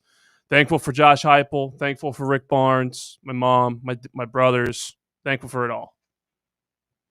You left your dad out there, buddy. Yeah, so I was getting ready to say. It's this whole he knows. Pulling the belt out thing. He knows. Bear, I know receiving gift / gratitude, notably on the list of awesome things Bear hates. I'm thankful for, you know what, I'm thankful that Rick Barnes is our basketball coach. I'm thankful of all the good things that have come from that. It is so much fun being good at basketball, being a perennial basketball powerhouse. I love this time of year.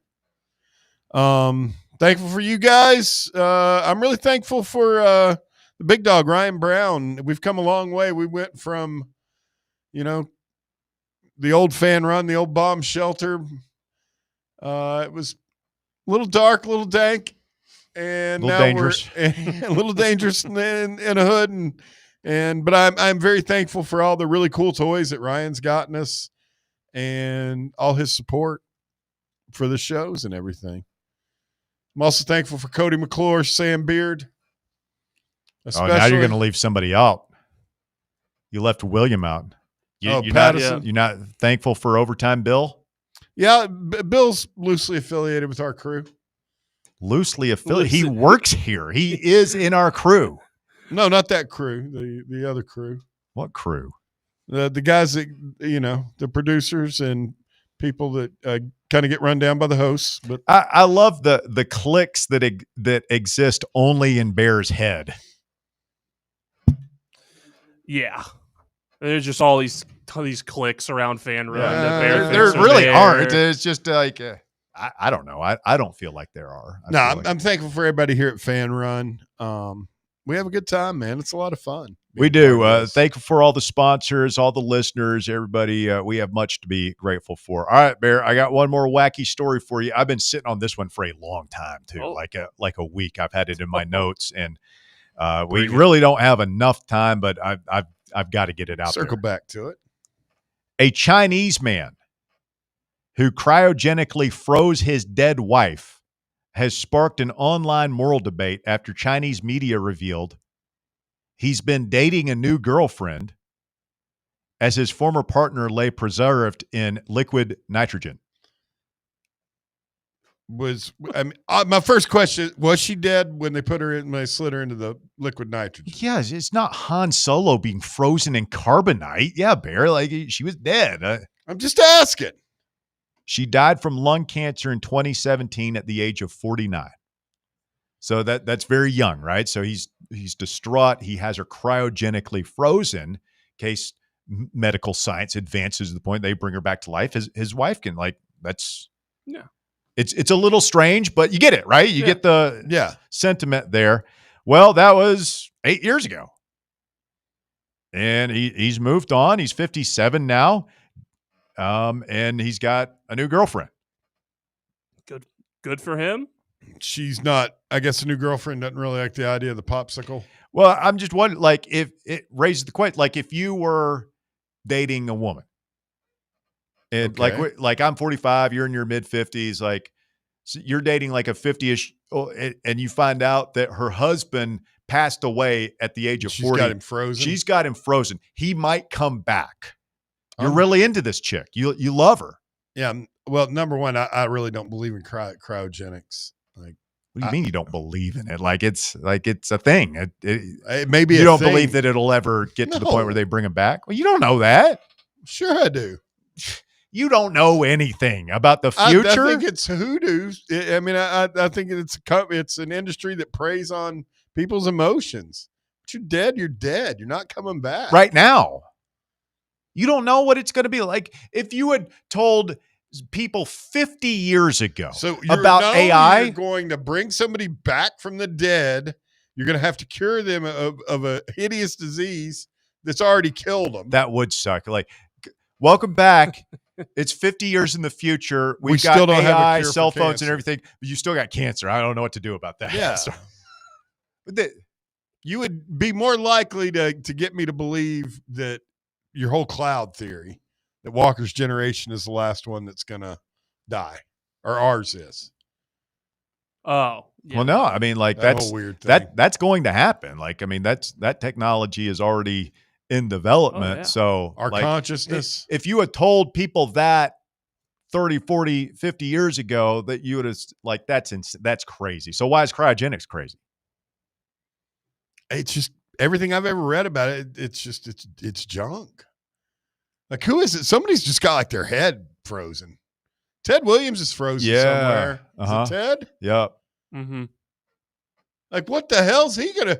Yeah, is John Wayne, the Duke, isn't he frozen? I don't know about John Wayne. I think the Duke is frozen. I don't know. The Duke, when he comes back, he's gonna be pissed. Probably. All these woke idiots running around talking about their feelings. What the hell is a safe space? I'll put my foot in a safe space in your ass. Teddy ball game too. All right, on that note, ahead. Yeah, just his head.